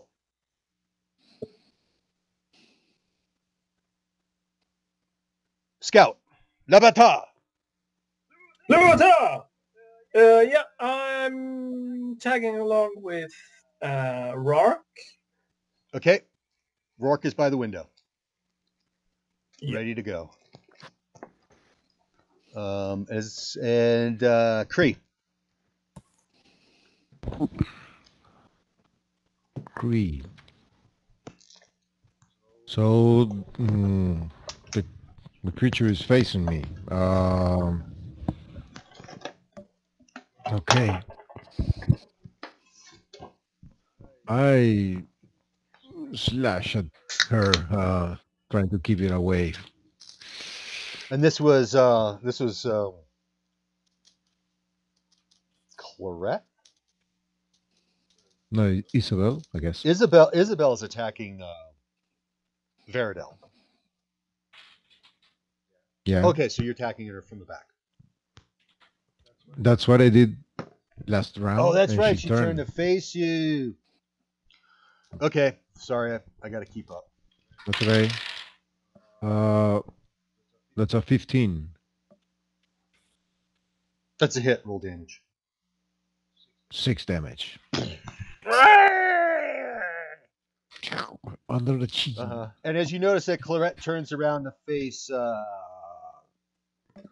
Cree, Veridel, Claret's still just like hanging on your shield with one hand instead of two. But still the same thing. The strength is incredible. All right. Okay. Reroll initiative. The demon go? No, the demon didn't go. Let's give the demon some. It's in a pitch battle with Rixanda, I believe. And so I got to do Rixanda and it. Okay, Rixanda misses. The demon gets a natural 20. Ooh, Yes. nom nom nom.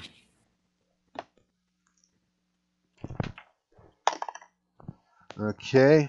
And Rixanda takes 4 points of damage and shrieks. You mangy mutt! You should have been thrown out long ago! Okay, now we can roll initiative.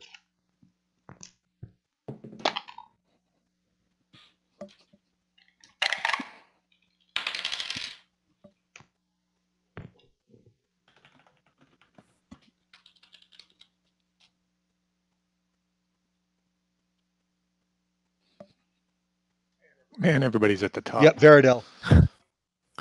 All right. I am going to stab Isabel with my short sword. It's 18 to hit. Roll damage. 6 damage. Ooh.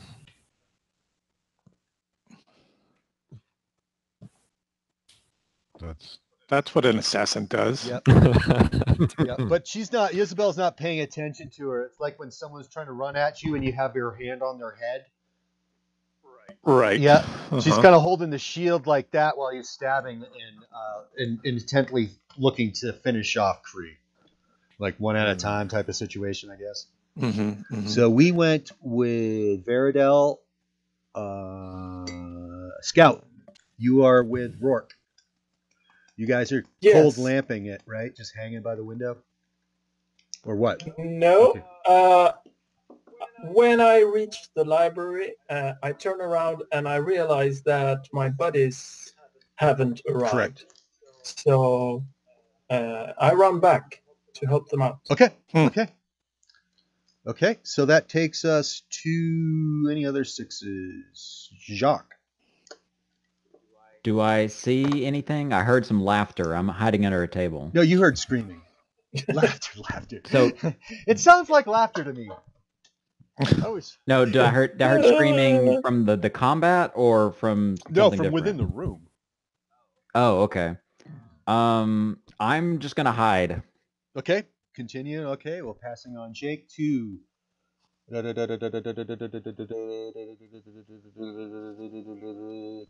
Nope, no, it's not Kree. We've done Jake, Veridel, Rourke at 5. and now it's at the 5s. So no, it's 6. No, it's the demons and the ladies.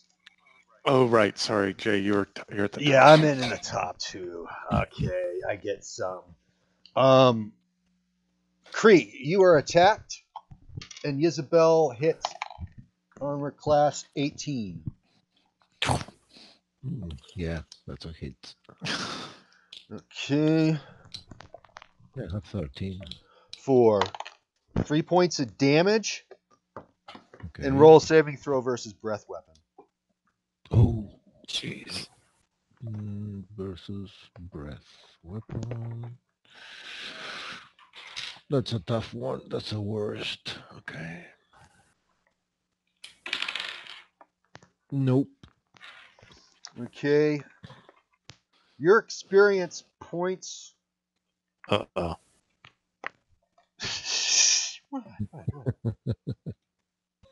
Increase by 100 points to get to level 4.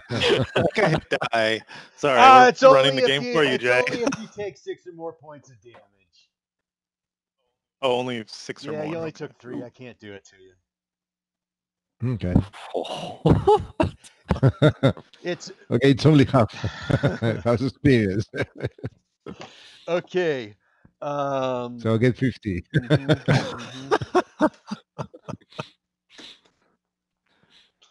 Claret boy. moves to that was Isabel.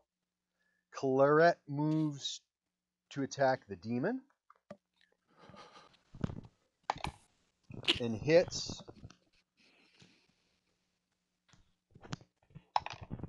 Okay, for minimal damage, the thing twists its weird neck. The demon attacks her back. Misses.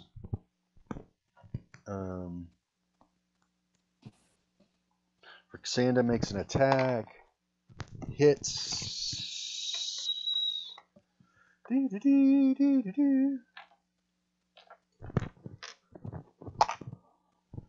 4, 2, 3 points of damage. Next, we're okay. That's all them. We're on the 5s now. Rourke. Well, seeing Jock go back down the hall, I'm going to look down the hall with my sling. Is there a clear shot down the hall towards this chaotic melee, or is it just a mess down there? You would have to get the room back in line of sight from the hallway. You would have to travel. First, you'd have to go across the room, which is 50 feet. And then it's 10, 20, 30, 40, 50, 60 feet before you can look north to the room, and you're looking at it, and you're looking at the combat from 10, 20, 30, 40, 40, 55, 50 feet away. I'm staying at the library. That's too far. Okay. I've got the football. Scout, you are in the room, and you're looking at the back of Veradel, and you see Cree and Veradel mixed up with Isabel and Claret. So are they all fighting in one big heap? Or Yeah, it's pretty close. I tried to take a shot at the hag closest to me. Okay, that would be Isabel over Veradel's shoulder. Luckily, I'm pretty good at shooting both. Let's go, Legolas. So I'm taking a careful aim and lose a shot at her. That's not good. I roll a 1. Oh, so I'm not gonna. Natural 1. I'm not gonna verify the fumble. Hold on, I got my.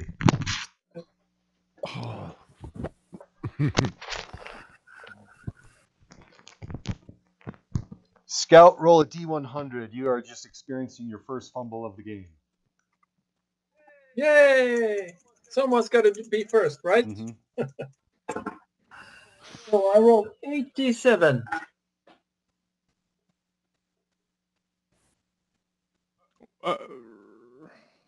Veradel, you take an arrow to the back for 8 points of damage. Oh, sorry. Jesus, fuck. On the fumble, isn't it roll to confirm the fumble? And I'm not doing it because I am automatically making it a fumble because he was firing into melee. Gotcha. It's just a gut call. Yep. I am still standing. Barely. Oh my god! He's staggered! He's staggered by a shaft to the lower back. He's been to the shield. For a minute, you feel like you think that another undead dog has entered the room and has just shredded your back. It feels so painful. Oh. Sorry. Jacques is still hanging out. Did I do all my attack? I have no idea where we are in the order. I think so. It's the same one where Gabriel didn't lose XP this time. Oh.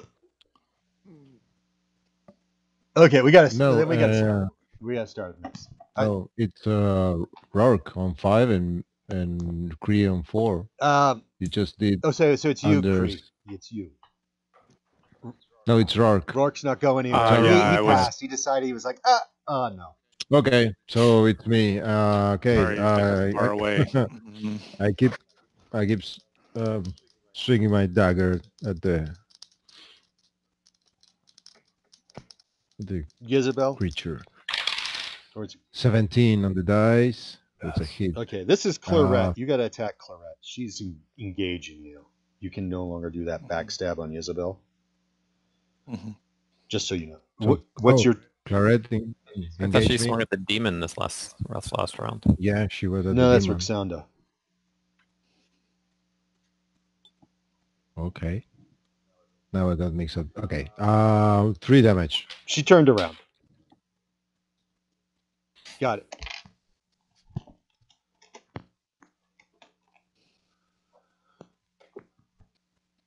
And that's it. Now we're on next initiative. I was ready. Oh no.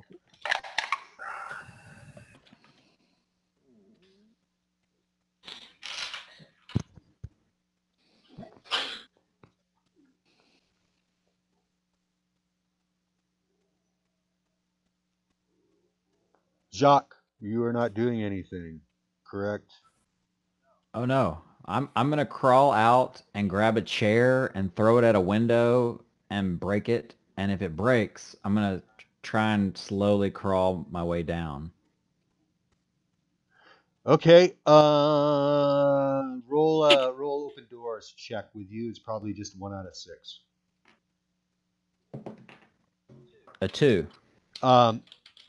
It smashes, it cracks the glass, but the lead molding that holds the individual small panes in is still keeping the window intact.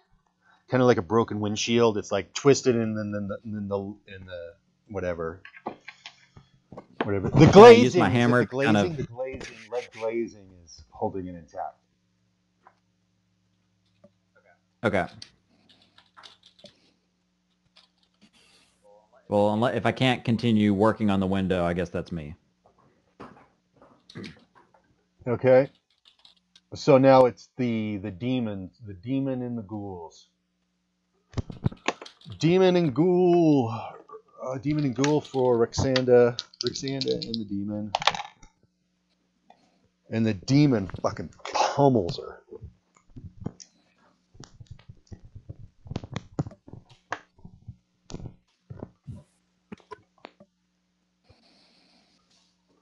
And Roxanda is hit so hard by the backhand that of the demon that she falls down. And then Claret attacks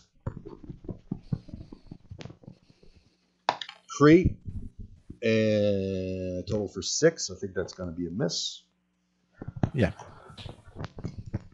Jezebel is grinning now at Veridel. She can feel your life just on the edge, ready to be consumed. Like so many times before. Yeah. 15. I hit a 15, that's a hit. Oh. 1! I roll a 1!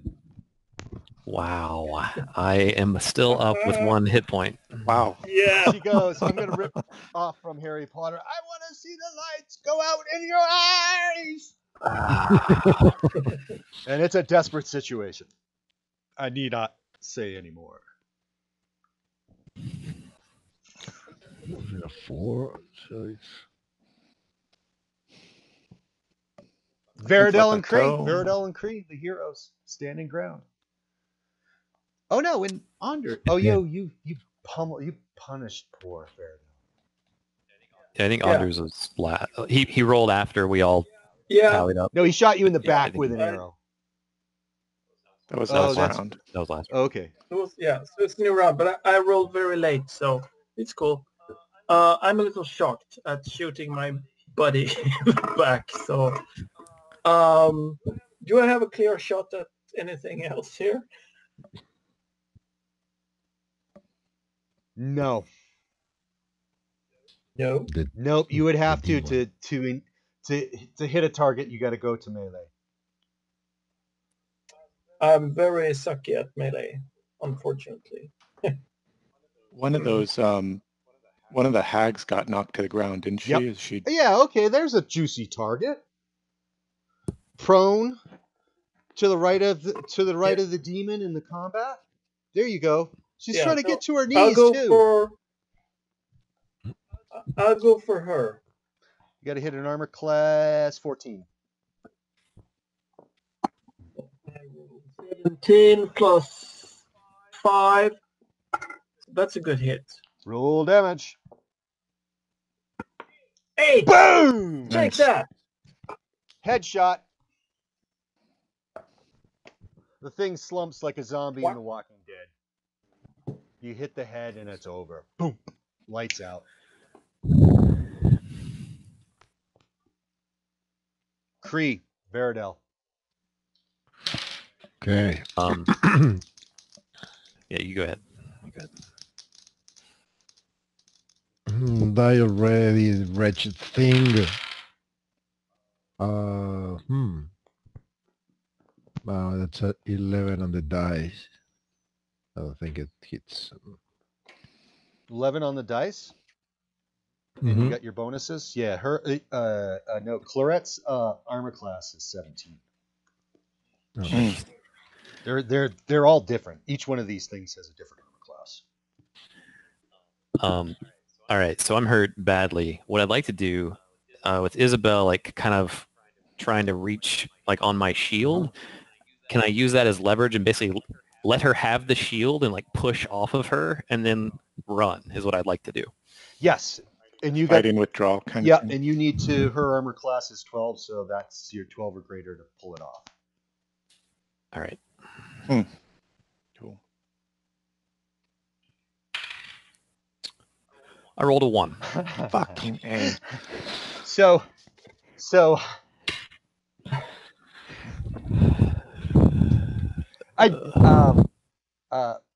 yeah, roll a d20. 18. Okay, roll a d100. Damn. He got her himself. 66.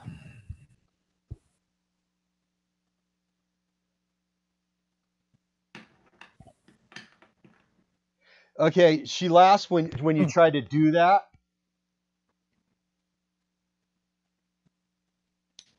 And with holding the shield, she goes wham! Slams you swings you into the wall. Boosh! And then while you're dazed and concussed, she steps up to you with her terror glance, and you must roll save versus breath weapon. I save 15. Okay. She tries to paralyze you with her terror glance, and you withstand it.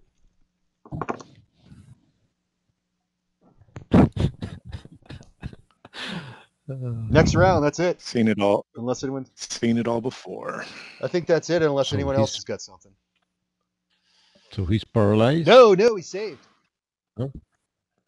I lost my shield. I could not. I didn't Okay. move, but I was not paralyzed. Yeah, you lost the shield. Okay. She kind of like winged you, and you went off like I don't know, like a frog on a tennis racket or something. Not good. Not good.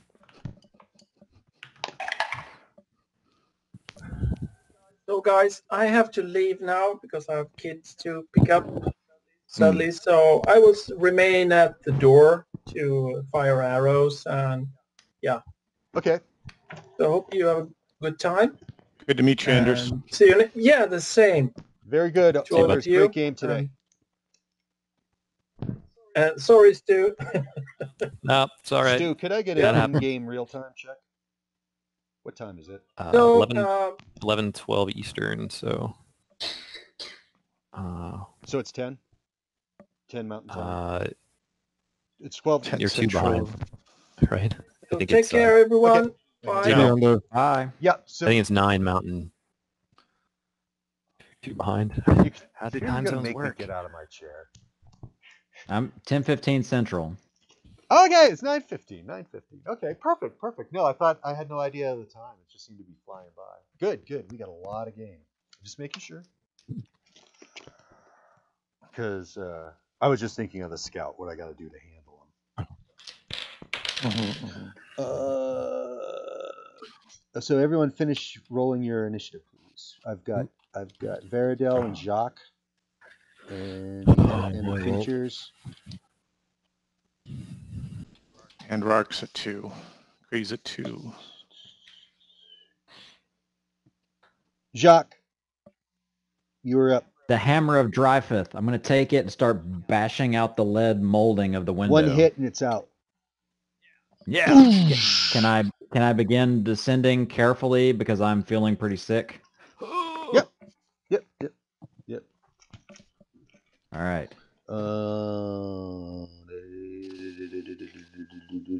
Chalk. And now it's Cree. Nope, it's the demon. Sorry, the demon attacks Claret in the back. Yes. And hits for damage. A 1. 1 point of damage. Okay, Claret attacks you, Cree, and hits an armor class 8. That's a fail. And Isabel is still trying to destroy your mind with her terror glance, so make another save. All right. I did not save. Roll a d6. 4. Uncontrollable weeping. Sounds about right. So now you're just crying in fear, like it's just like the chicken alien when the black dude saying, "Move out of the way, move out of the way," and she's just like, "Ah," before the alien eats her head. That's kind of what's going on, and she's slavering too. She's drooling like that as well. Maybe I'll even get her a little extended maw too. It's coming right out like like a second mouth. Okay, who's next? It's me. Go, Cree. Okay.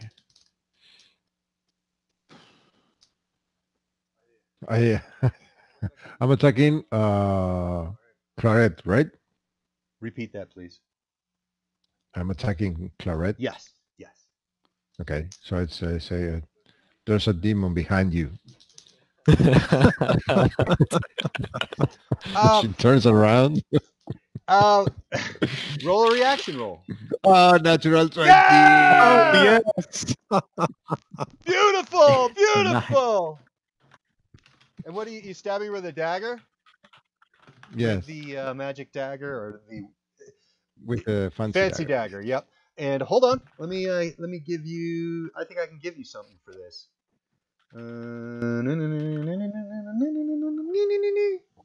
Wait a minute. Oh, those are okay. Oh, sorry, I can't. Stick it in the neck, and just like get it in there and cut it enough so her head falls sideways, like nearly headless Nick. Whoa. Yes.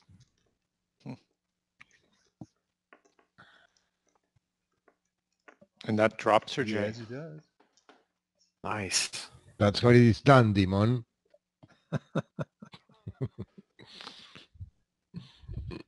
Rourke, what are you doing? You're still there because it's too far away. Veridel. I feel like I should run back to the. It's been going. Where You're looking at your watch. It's like, where is everybody? It's like, what the Tapping hell? your wrist. Man, that's probably the sign that they're Yeah, getting it's their been like ass whooped. 4 rounds. Yeah, 4 rounds. I'll run back down the hall. I have a plan if I can You can get hear there. the screams and the The weeping, and the- the weeping, the wailing, the gnashing of teeth. Do I lose my round, Jay? Yes, very much so.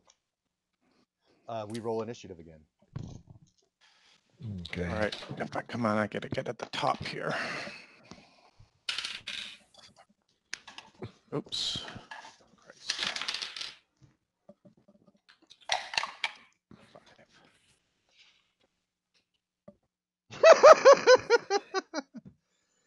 5. Oh, Jesus. Jacques. Okay, I'm going to begin descending the edge of the house. Can I make it down this Yep. round? Okay, I'm going to hit the turf of the yard and kind of crouch and get my surroundings. Okay. It's the daylight nighttime situation hasn't changed. You know, okay. so it's you have the bit of the drizzle, a little bit of the gray ground fog drifting over the hedge maze, as you can see over the broken grassy ground. You can see a couple of outbuildings. No sounds of birds or anything, and the grounds are deathly still. All you can hear is the shrieks and the yells from up in the house, as if someone's being butchered alive. Okay. Got it. That's just...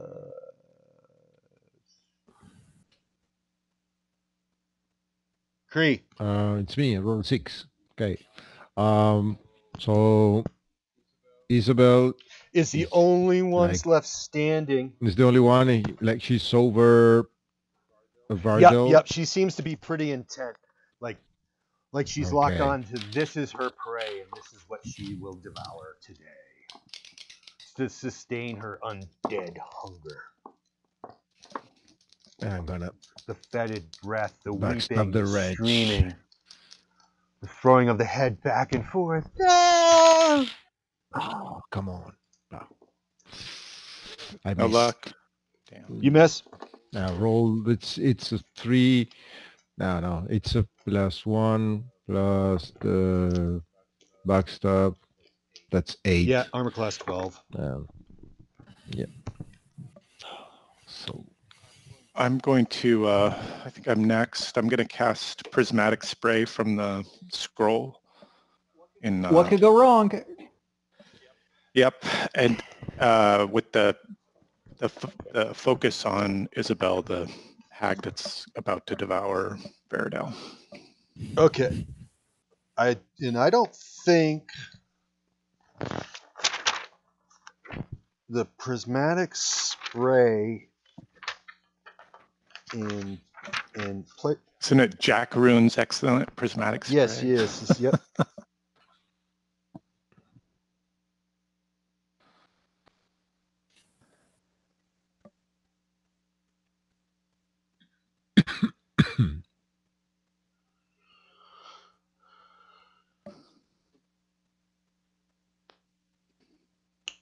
How do I determine this? Yeah, it's going to be, there's no one else, but yep. A rainbow of colors in a flat plane spring from your hand. And roll a d8. D8. I've those. An 8. Okay. Roll twice again, ignoring any 8s. I need 2 numbers, but re-roll the 8s. Gotcha. A 1 and a 6. Now, here's the pain in the ass thing. The prismatic spray is listed in the illusionist spells 7th level, and it tells me what colors. You got a 1, and I apologize before I forget, a 1 and a what? A 1 and a 6. A 1 and a 6, and that hits red and indigo. The red and indigo rays hit her, but I gotta go find the prismatic sphere to find the 7 listed things that happen. So that's what I'm doing right now. If anyone can beat me out. Yeah, here it is. Okay. What the hell? And a 6.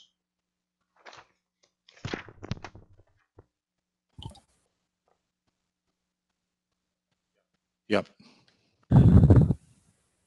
Okay, Say versus Wander insane. She's already insane. But it was a searing slice of light that crackled and singed and almost cut her in half. So she's turning and looking at you in fury.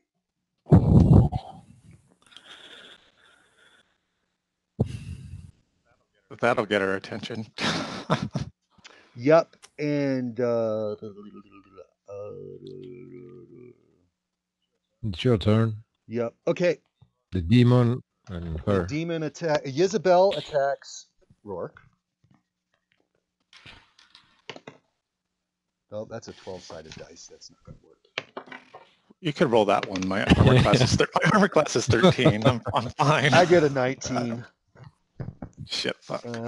So she uses her powerful claw-like hands to give you 7 points of damage. All right. Dare touch me with your magic, sorcerer. There's a place in hell reserved for you.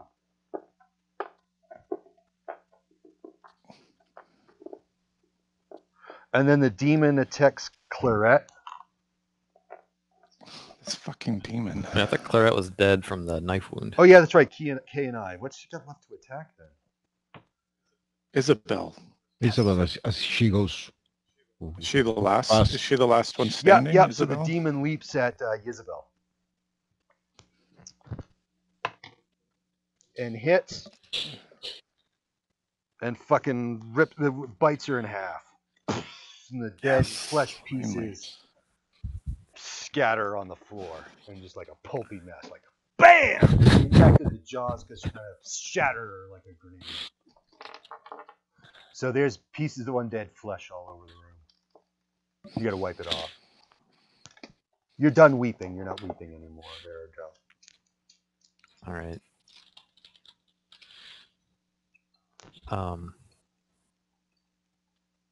Cure light wounds for Veridel. Yeah, I mean, do we need to stay in initiative at this point, Jay? Is the demon hostile towards us, or? No. The demon says, at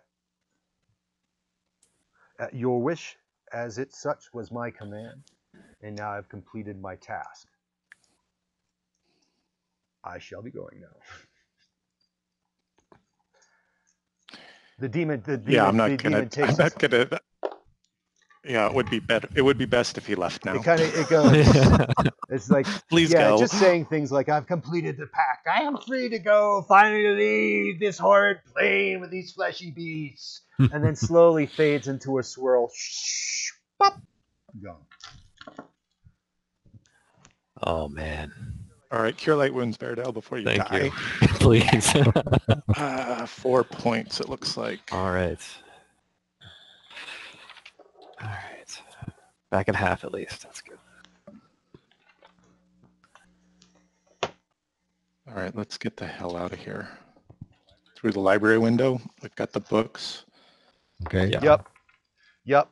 And as you head into the which way which way you're heading into the hedge maze? I guess you got 4 ways to go, any compass direction. Yeah, I was gonna stagger to the south at the fountain. Have we looked at that before?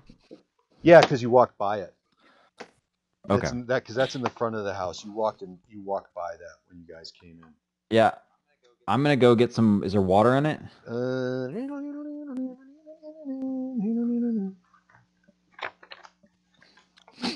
I thought we had a thing already with not drinking or eating things in this place. Okay. A circular pool in the center of an ornate fountain carved from bluish stone.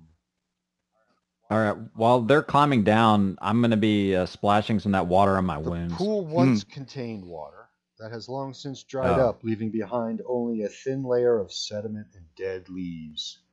The fountain is y'all see me staring into the fountain forlorn, looking for water. And then it springs to life, spewing a greenish liquid. It's a carving of the sculpture is a carving of 4 hippocampuses.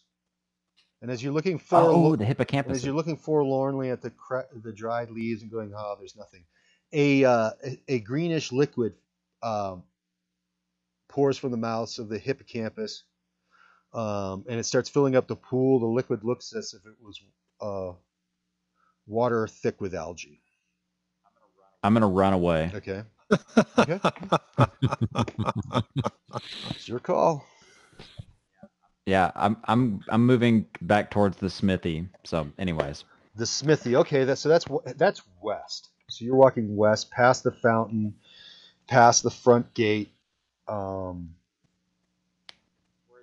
is everybody else? They're down on the ground now, outside. They can see you. I cannot believe y'all survived that demon. I was pretty sure it was going to kill every one of you and eat your bones.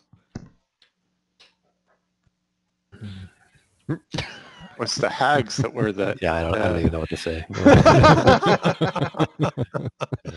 Yeah. I'm just going to scowl. It's guy with a the habit. It's magic become a habit hammer of running you. away. Yeah. All right, I pitch it to you guys. There's no reason for me to talk right now for a while. I'll listen to what you plan and what you're doing. I think we need to get these books back to Lord Ansulex, right? Yeah. And I'm just sweating and my arm is bleeding. I've kind of got a rag tied How are you around it. doing on hit points? I'm just leaning on the hammer, just barely standing up. Are you like one of a few or? 1 of 8. 1 of 8? Okay, cure light wounds for Jacques. 5 wounds. yeah, actually, I didn't know you were that wounded. I will at least judge you. Yeah, he got ravaged by Cujo. No, that was the dog that bit him as you shut the door. Yeah, right. Oh, okay, actually, yeah. Never mind. Judgment restored. Your strength point returns. Okay. Jake, your strength point returns. Ooh. After 10 minutes, it was a temporary effect. While you wear a strange red hat and you speak foreign tongues and you bring foul demons, I appreciate your healing. I feel much better. And I kind of retch.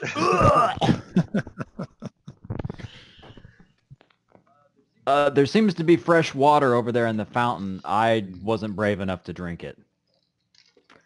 None of us are. We'll leave this cursed place. Okay, the hedge maze takes not nearly as long to get through as it did getting in. It's as if you can't not pick a right direction, and so you're quickly through the hedge maze, past the old stone wall, and now you're in the forest of Averone, about 2 miles away from the cemetery. Oh, also, it's when you come out of the hedge maze, it's late autumn when you guys came here, like in October. But it's a little brisk and cold, but it's a bright sunny day with a few clouds and a light breeze. And it's at the time of day that Jacques and the scout would have anticipated. Has the sun risen, or is it still in the... No, it's like you've walked out when you come out of the hedge maze through the gate. It's like what it's supposed to look like. Gotcha. And so how long ever you were in there, like it's before noon. Gotcha.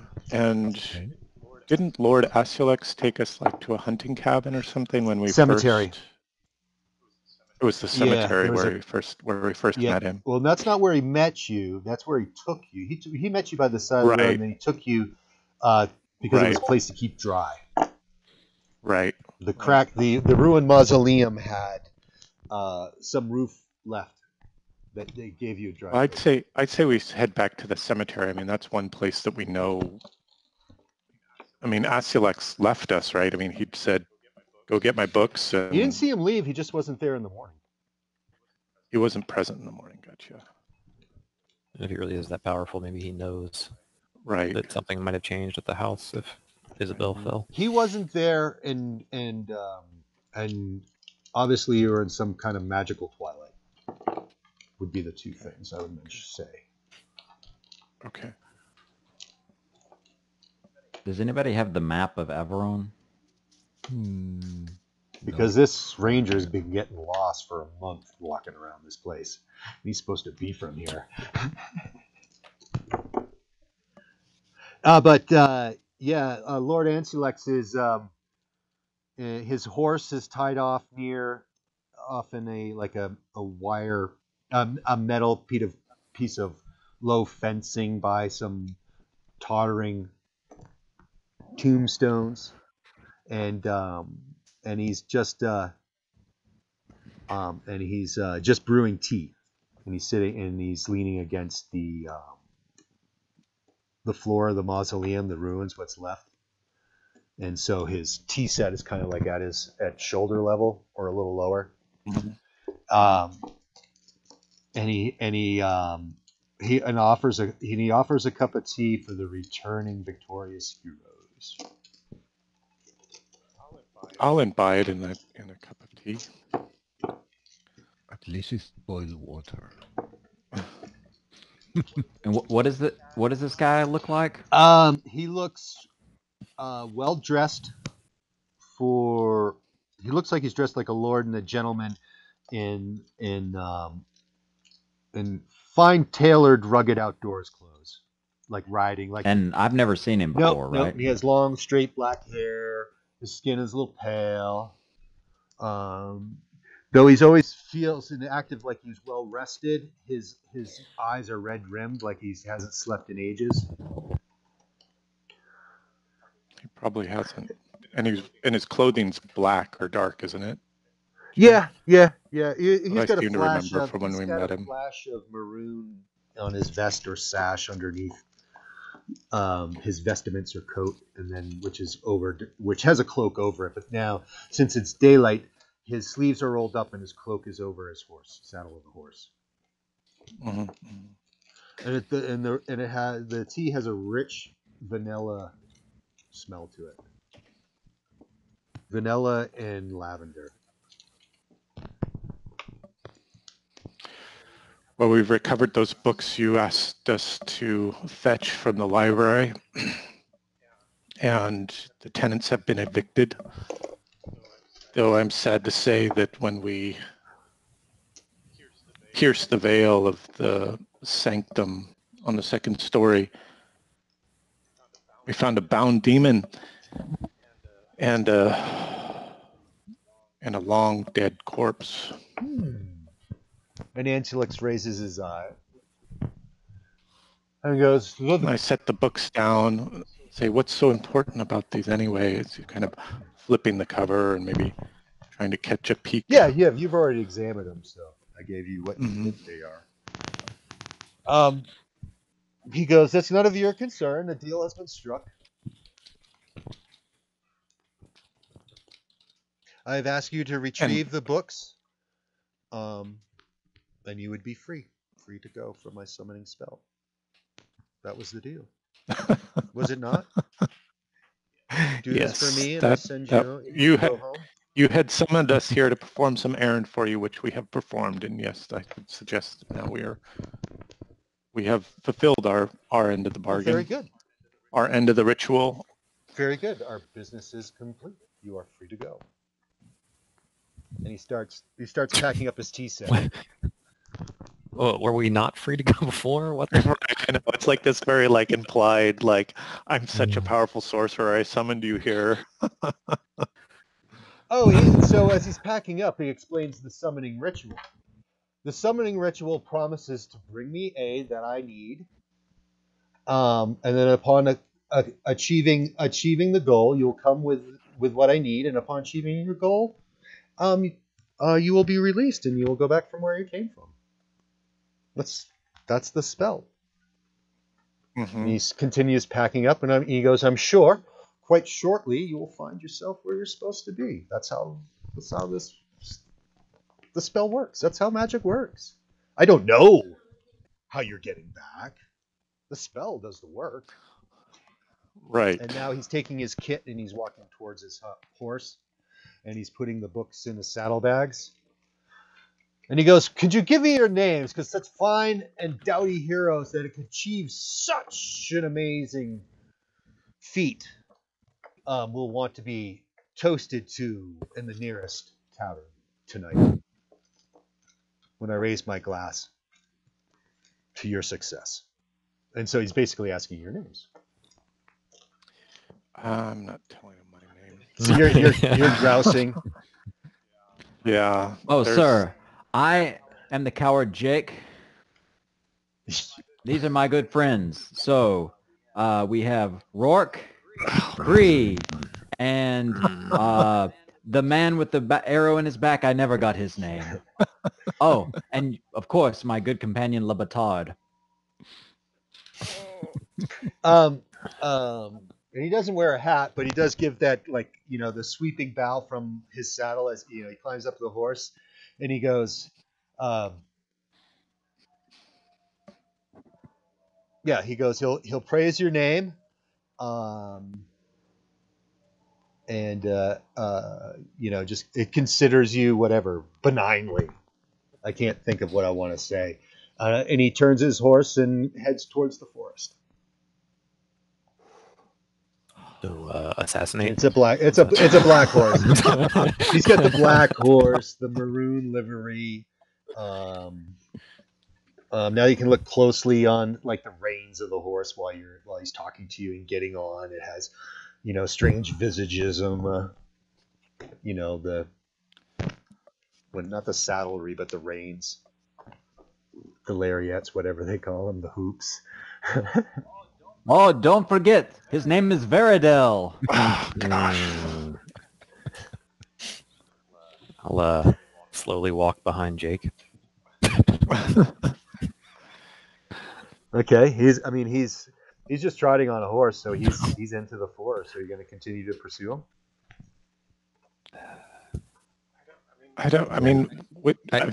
We do have the amulet and the ring to show for it. Yes, I'll right? give you the value because that's XP you can enjoy right now, if you want, unless you want to wait.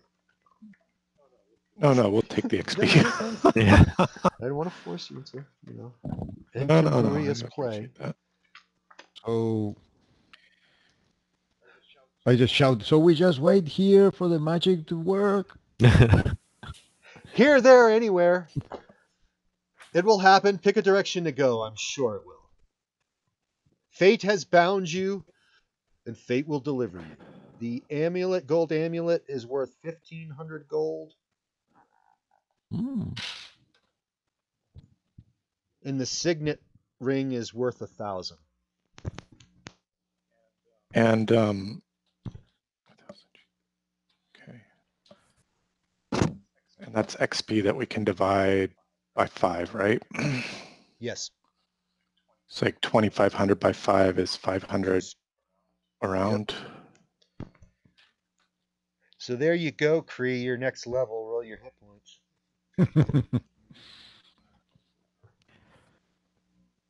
If you failed that save, you would have been one miserable son of a bitch. You probably would have quit my game.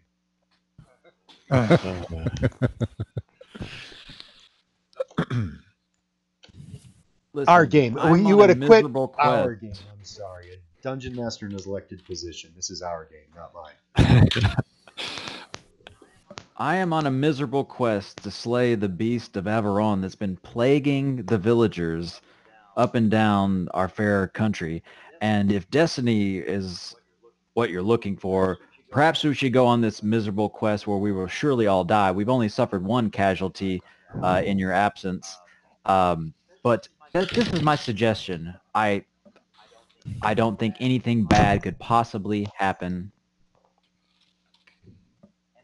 And maybe the Abbey is the best place to go. But you don't know anything about this beast or where it makes its lair?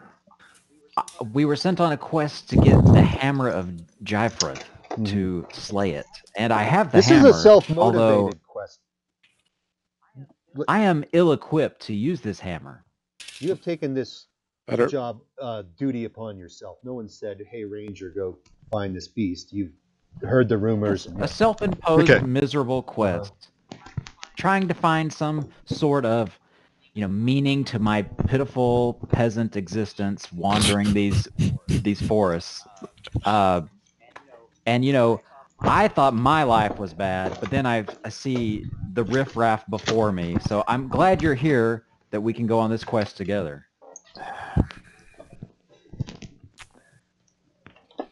I'm a little puzzled at, do we actually expect to just magically get teleported back? I have a doubt. Right, I think we were just instruments of convenience for Lord Arax, right? He cast a summoning spell, and we just happened to conveniently pass through this gate, which brought us into his service. Really should have stabbed him when he was packing up. He says that he says it was just, he was trying to explain it was just dumb luck that you were the chosen one. I cast the spell, the magic knows what I need, and that will appear. A donkey could have appeared, a potted plant, but it was you. Right. So there are a couple of spells still on the scroll that might help us in whatever direction we choose to next proceed. There's a traveling spell and an unerring direction spell. Well, you had 3 spells on the scroll, and I thought you cast 2. I think there were possibly 4. Yeah, you could be right. We found the note. We found the note in the Discord. Okay, cool.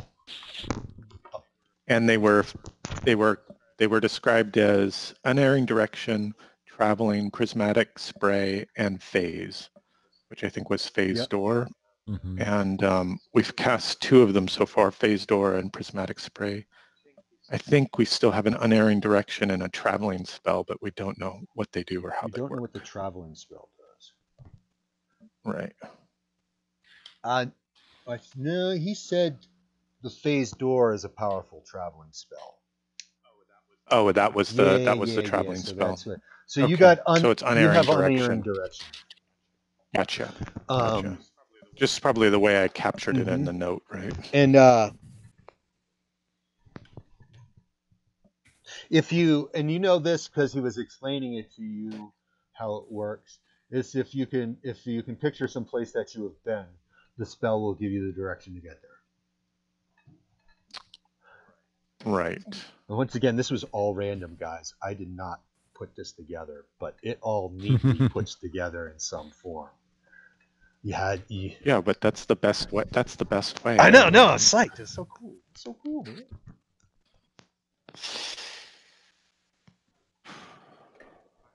I'm gonna wear the amulet and the ring. Okay. Rack's gonna put them on. Does the amulet have any kind of sigil or mark? And you said the ring had some sort of marking on it as well. Yeah, it's a signet. It looks like like maybe some heraldry you saw in the house while you were there. It looks like a family. Ansulex heraldry. Yep.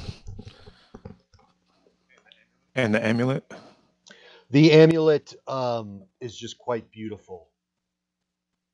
It has precious gems, and there's, it's what you use to buy a manor.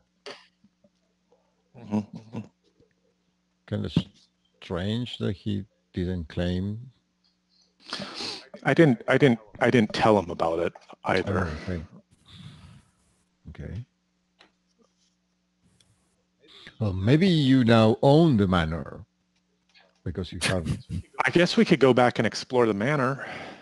I mean, the tenants have been evicted, right? At least the three hags.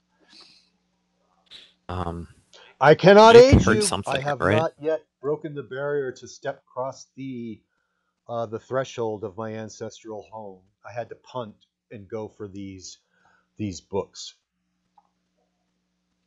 So, I know I wanted you guys to go that night, but that just is because that night was when, the House of Ansulex touches the material plane, and last night was the night that it does it.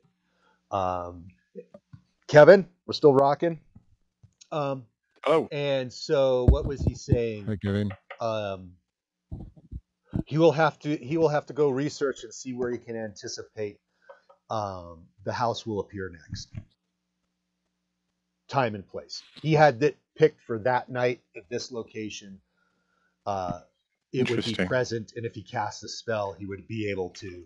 He was in the place where he needed to be to try to break the curse to get in the house. And then when you talked about the hair tricks, he said, "Well, I'm going to have to get to that later. Do this for me."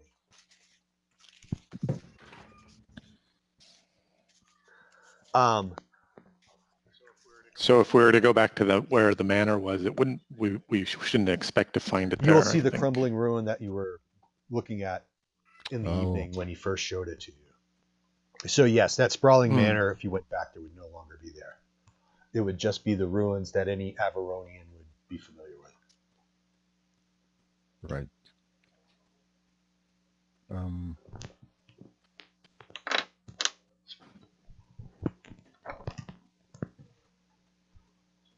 So now, all the dawn has passed and the sun goes up. Yeah, it's just before noontime. He was having mid-morning tea. Okay. It looks like a regular old autumn day in Averone. The trees are turning. The foliage is quite nice. It has that invigorating little bite to the air. So, okay, so Jack, you're a local. So where do we go? Where's the nearest village? Where do we?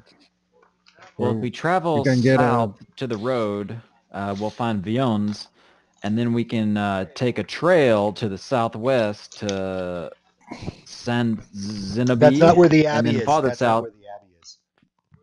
Where's the abbey? Okay, it's time to decide where the abbey is. I'm going to look at the map. I will tell you because you will know this because this is local knowledge. Oh, I just saw Paragon, and you said it was the abbey. Oh, Paragon, sorry. Yes, you are right. Yes, you are correct. You're on it. The ranger knows more about his locale than the dungeon master does. That's good. It's as it should be. As it should be. I lost the thread there. So you said that the beast, there was some weird murders dealing with the abbey of the Paragon. The abbot of the abbey has been on tour to the poor villagers, relieving their suffering. Right. And interesting enough, the murders were all in places that he had recently been. It's not every place he's been, but wherever there's been a murder, he had been there the day before. So that was the trail, but you didn't know who it was when he said that it's the abbot. It comes from the abbey. There you go. You put it together. So they are not familiar, but I'm going to describe about what's been happening with this beast of Averone. Could you give them a little bit of background? I think I just did. Okay, in a village. There you go. Villages have been randomly hit by some unknown beast that has killed people at night in their homes, outside. Is the nearest village Vion? No, there's a local village. How many miles did I say it was? There's a local village or a hamlet, or what do you say, a cottager place about 4 miles away was the nearest one. It was either 4 or 12. I think 4.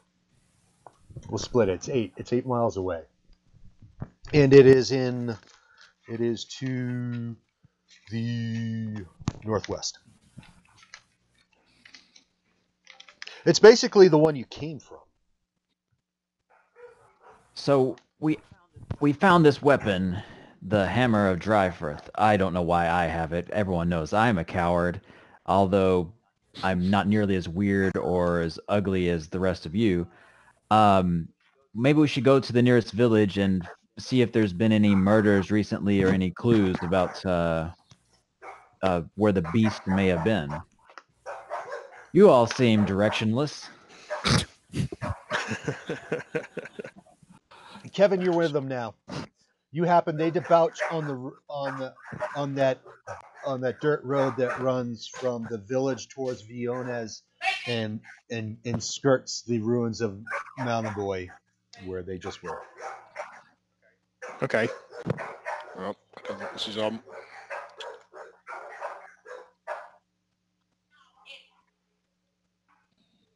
Can anyone hear me? I can hear you. Yeah, we hear you fine. Right. Yeah, that's right. Just double checking that because my dog's just gone off on one again. Okay, so basically this unknown creature is attacking villages after the abbots come through. Correct. Right. Has anyone had a word with the abbot about this? Who are you? That would help, wouldn't it? Yeah. There's a person here. Yeah, straight. Where do you come from? He just pops out of the woods. That sounds like an interesting story. Quit creeping. I was stuck in the privy for a while. I've just managed to Hey, get Kevin, out. because this is the game. Yes. That this is not the campaign world that the game started, and there's rules operative. Did you say your character is Rom'Myrian? Yes. Okay. Yes. That's all I need to know. Because if it wasn't, there would have been some subtle differences, but there isn't. If you pick the god from Petty Gods, you get a 250 bonus XP for using a god from Petty Gods.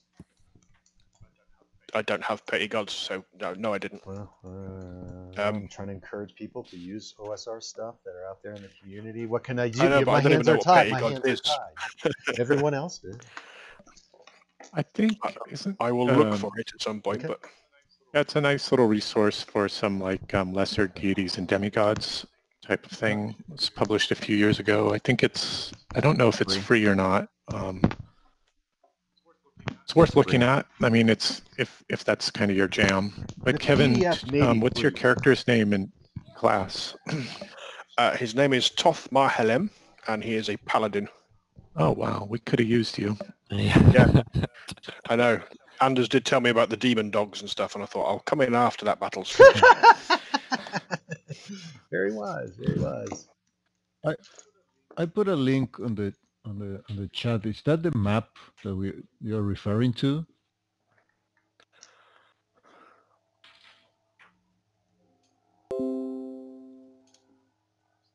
Is there a different chat going on in this? Yeah, you got to Chat pull in it the up. Hangout. It's kind of like floating, I think. It's on your left. Right. A hamburger menu, and I think you can select that. And Mine is different. Mine is from the original source material. mm-hmm. But that is that. Let me zoom in to make sure when I look at the. Come on, you bastard! Zoom in. Give me the details. Get me in dirty. Yes, that tracks. Okay. I don't know the scale. It looks like they got 8 miles. Well, so we're just going to have to use that. That's our scale. And you guys are outside. Basically, you're in the hex where Malnaboy. I don't know how to say French. I don't know how to speak French. Malimbois. Malnaboy. Thank you, Gabriel. It's very elegant. Malnaboy. The ruins of Malnaboy. And so La Frenia is the closest village. That's just over, what's that, 8, 16, 24 miles away. And Mhm. Vionas is whatever, 8, 16, 24, 32, 40 miles. Vionas is 40 miles away. So that Malinois, they are. It's a. They are ruins, or It's ruins. it's- okay, so we have to go to La Frenais. La Frenais, Mhm. maybe. That's the nearest village. Yes, it is. Okay. And I think that's the village Jake came from, where he last was. Listen, you weirdos from another place, from probably Canada or someplace. I will offer my services to you, you disgusting foreigners. Gosh, sorry. Actually, I'm not sorry. That's how I think. It's how we look. Anyways, we will go to La Frenais and we'll get. We have baguettes there. It's a bread. It's food. I will sell my services to you, and as the first sign of danger, I will probably run. But I will try to keep believe you out you. of danger because I'm well versed in the lands of this area, and maybe you can do some good for the peasantry of this area of our country. Do you agree? What are your rates? It is currently a 1/6 share of whatever silly loot we may recover. If we destroy the beast, I won't require any of its body parts. You can keep it intact and whole if it survives. You most likely, if you just a single dead actually body. have the physical beast, that you could probably round up a nice bounty. If you bring it Yes, into yeah, I throw that in as Yeah. my sales pitch. Although I doubt that we will all survive intact. So the rates will be negotiable probably after the dust settles. I mean, I think it seems as good a choice as any. Solve the beast. I start walking towards La Frenouille. Okay, La Frenouille is. What did I say? Oh, I got to bring that map.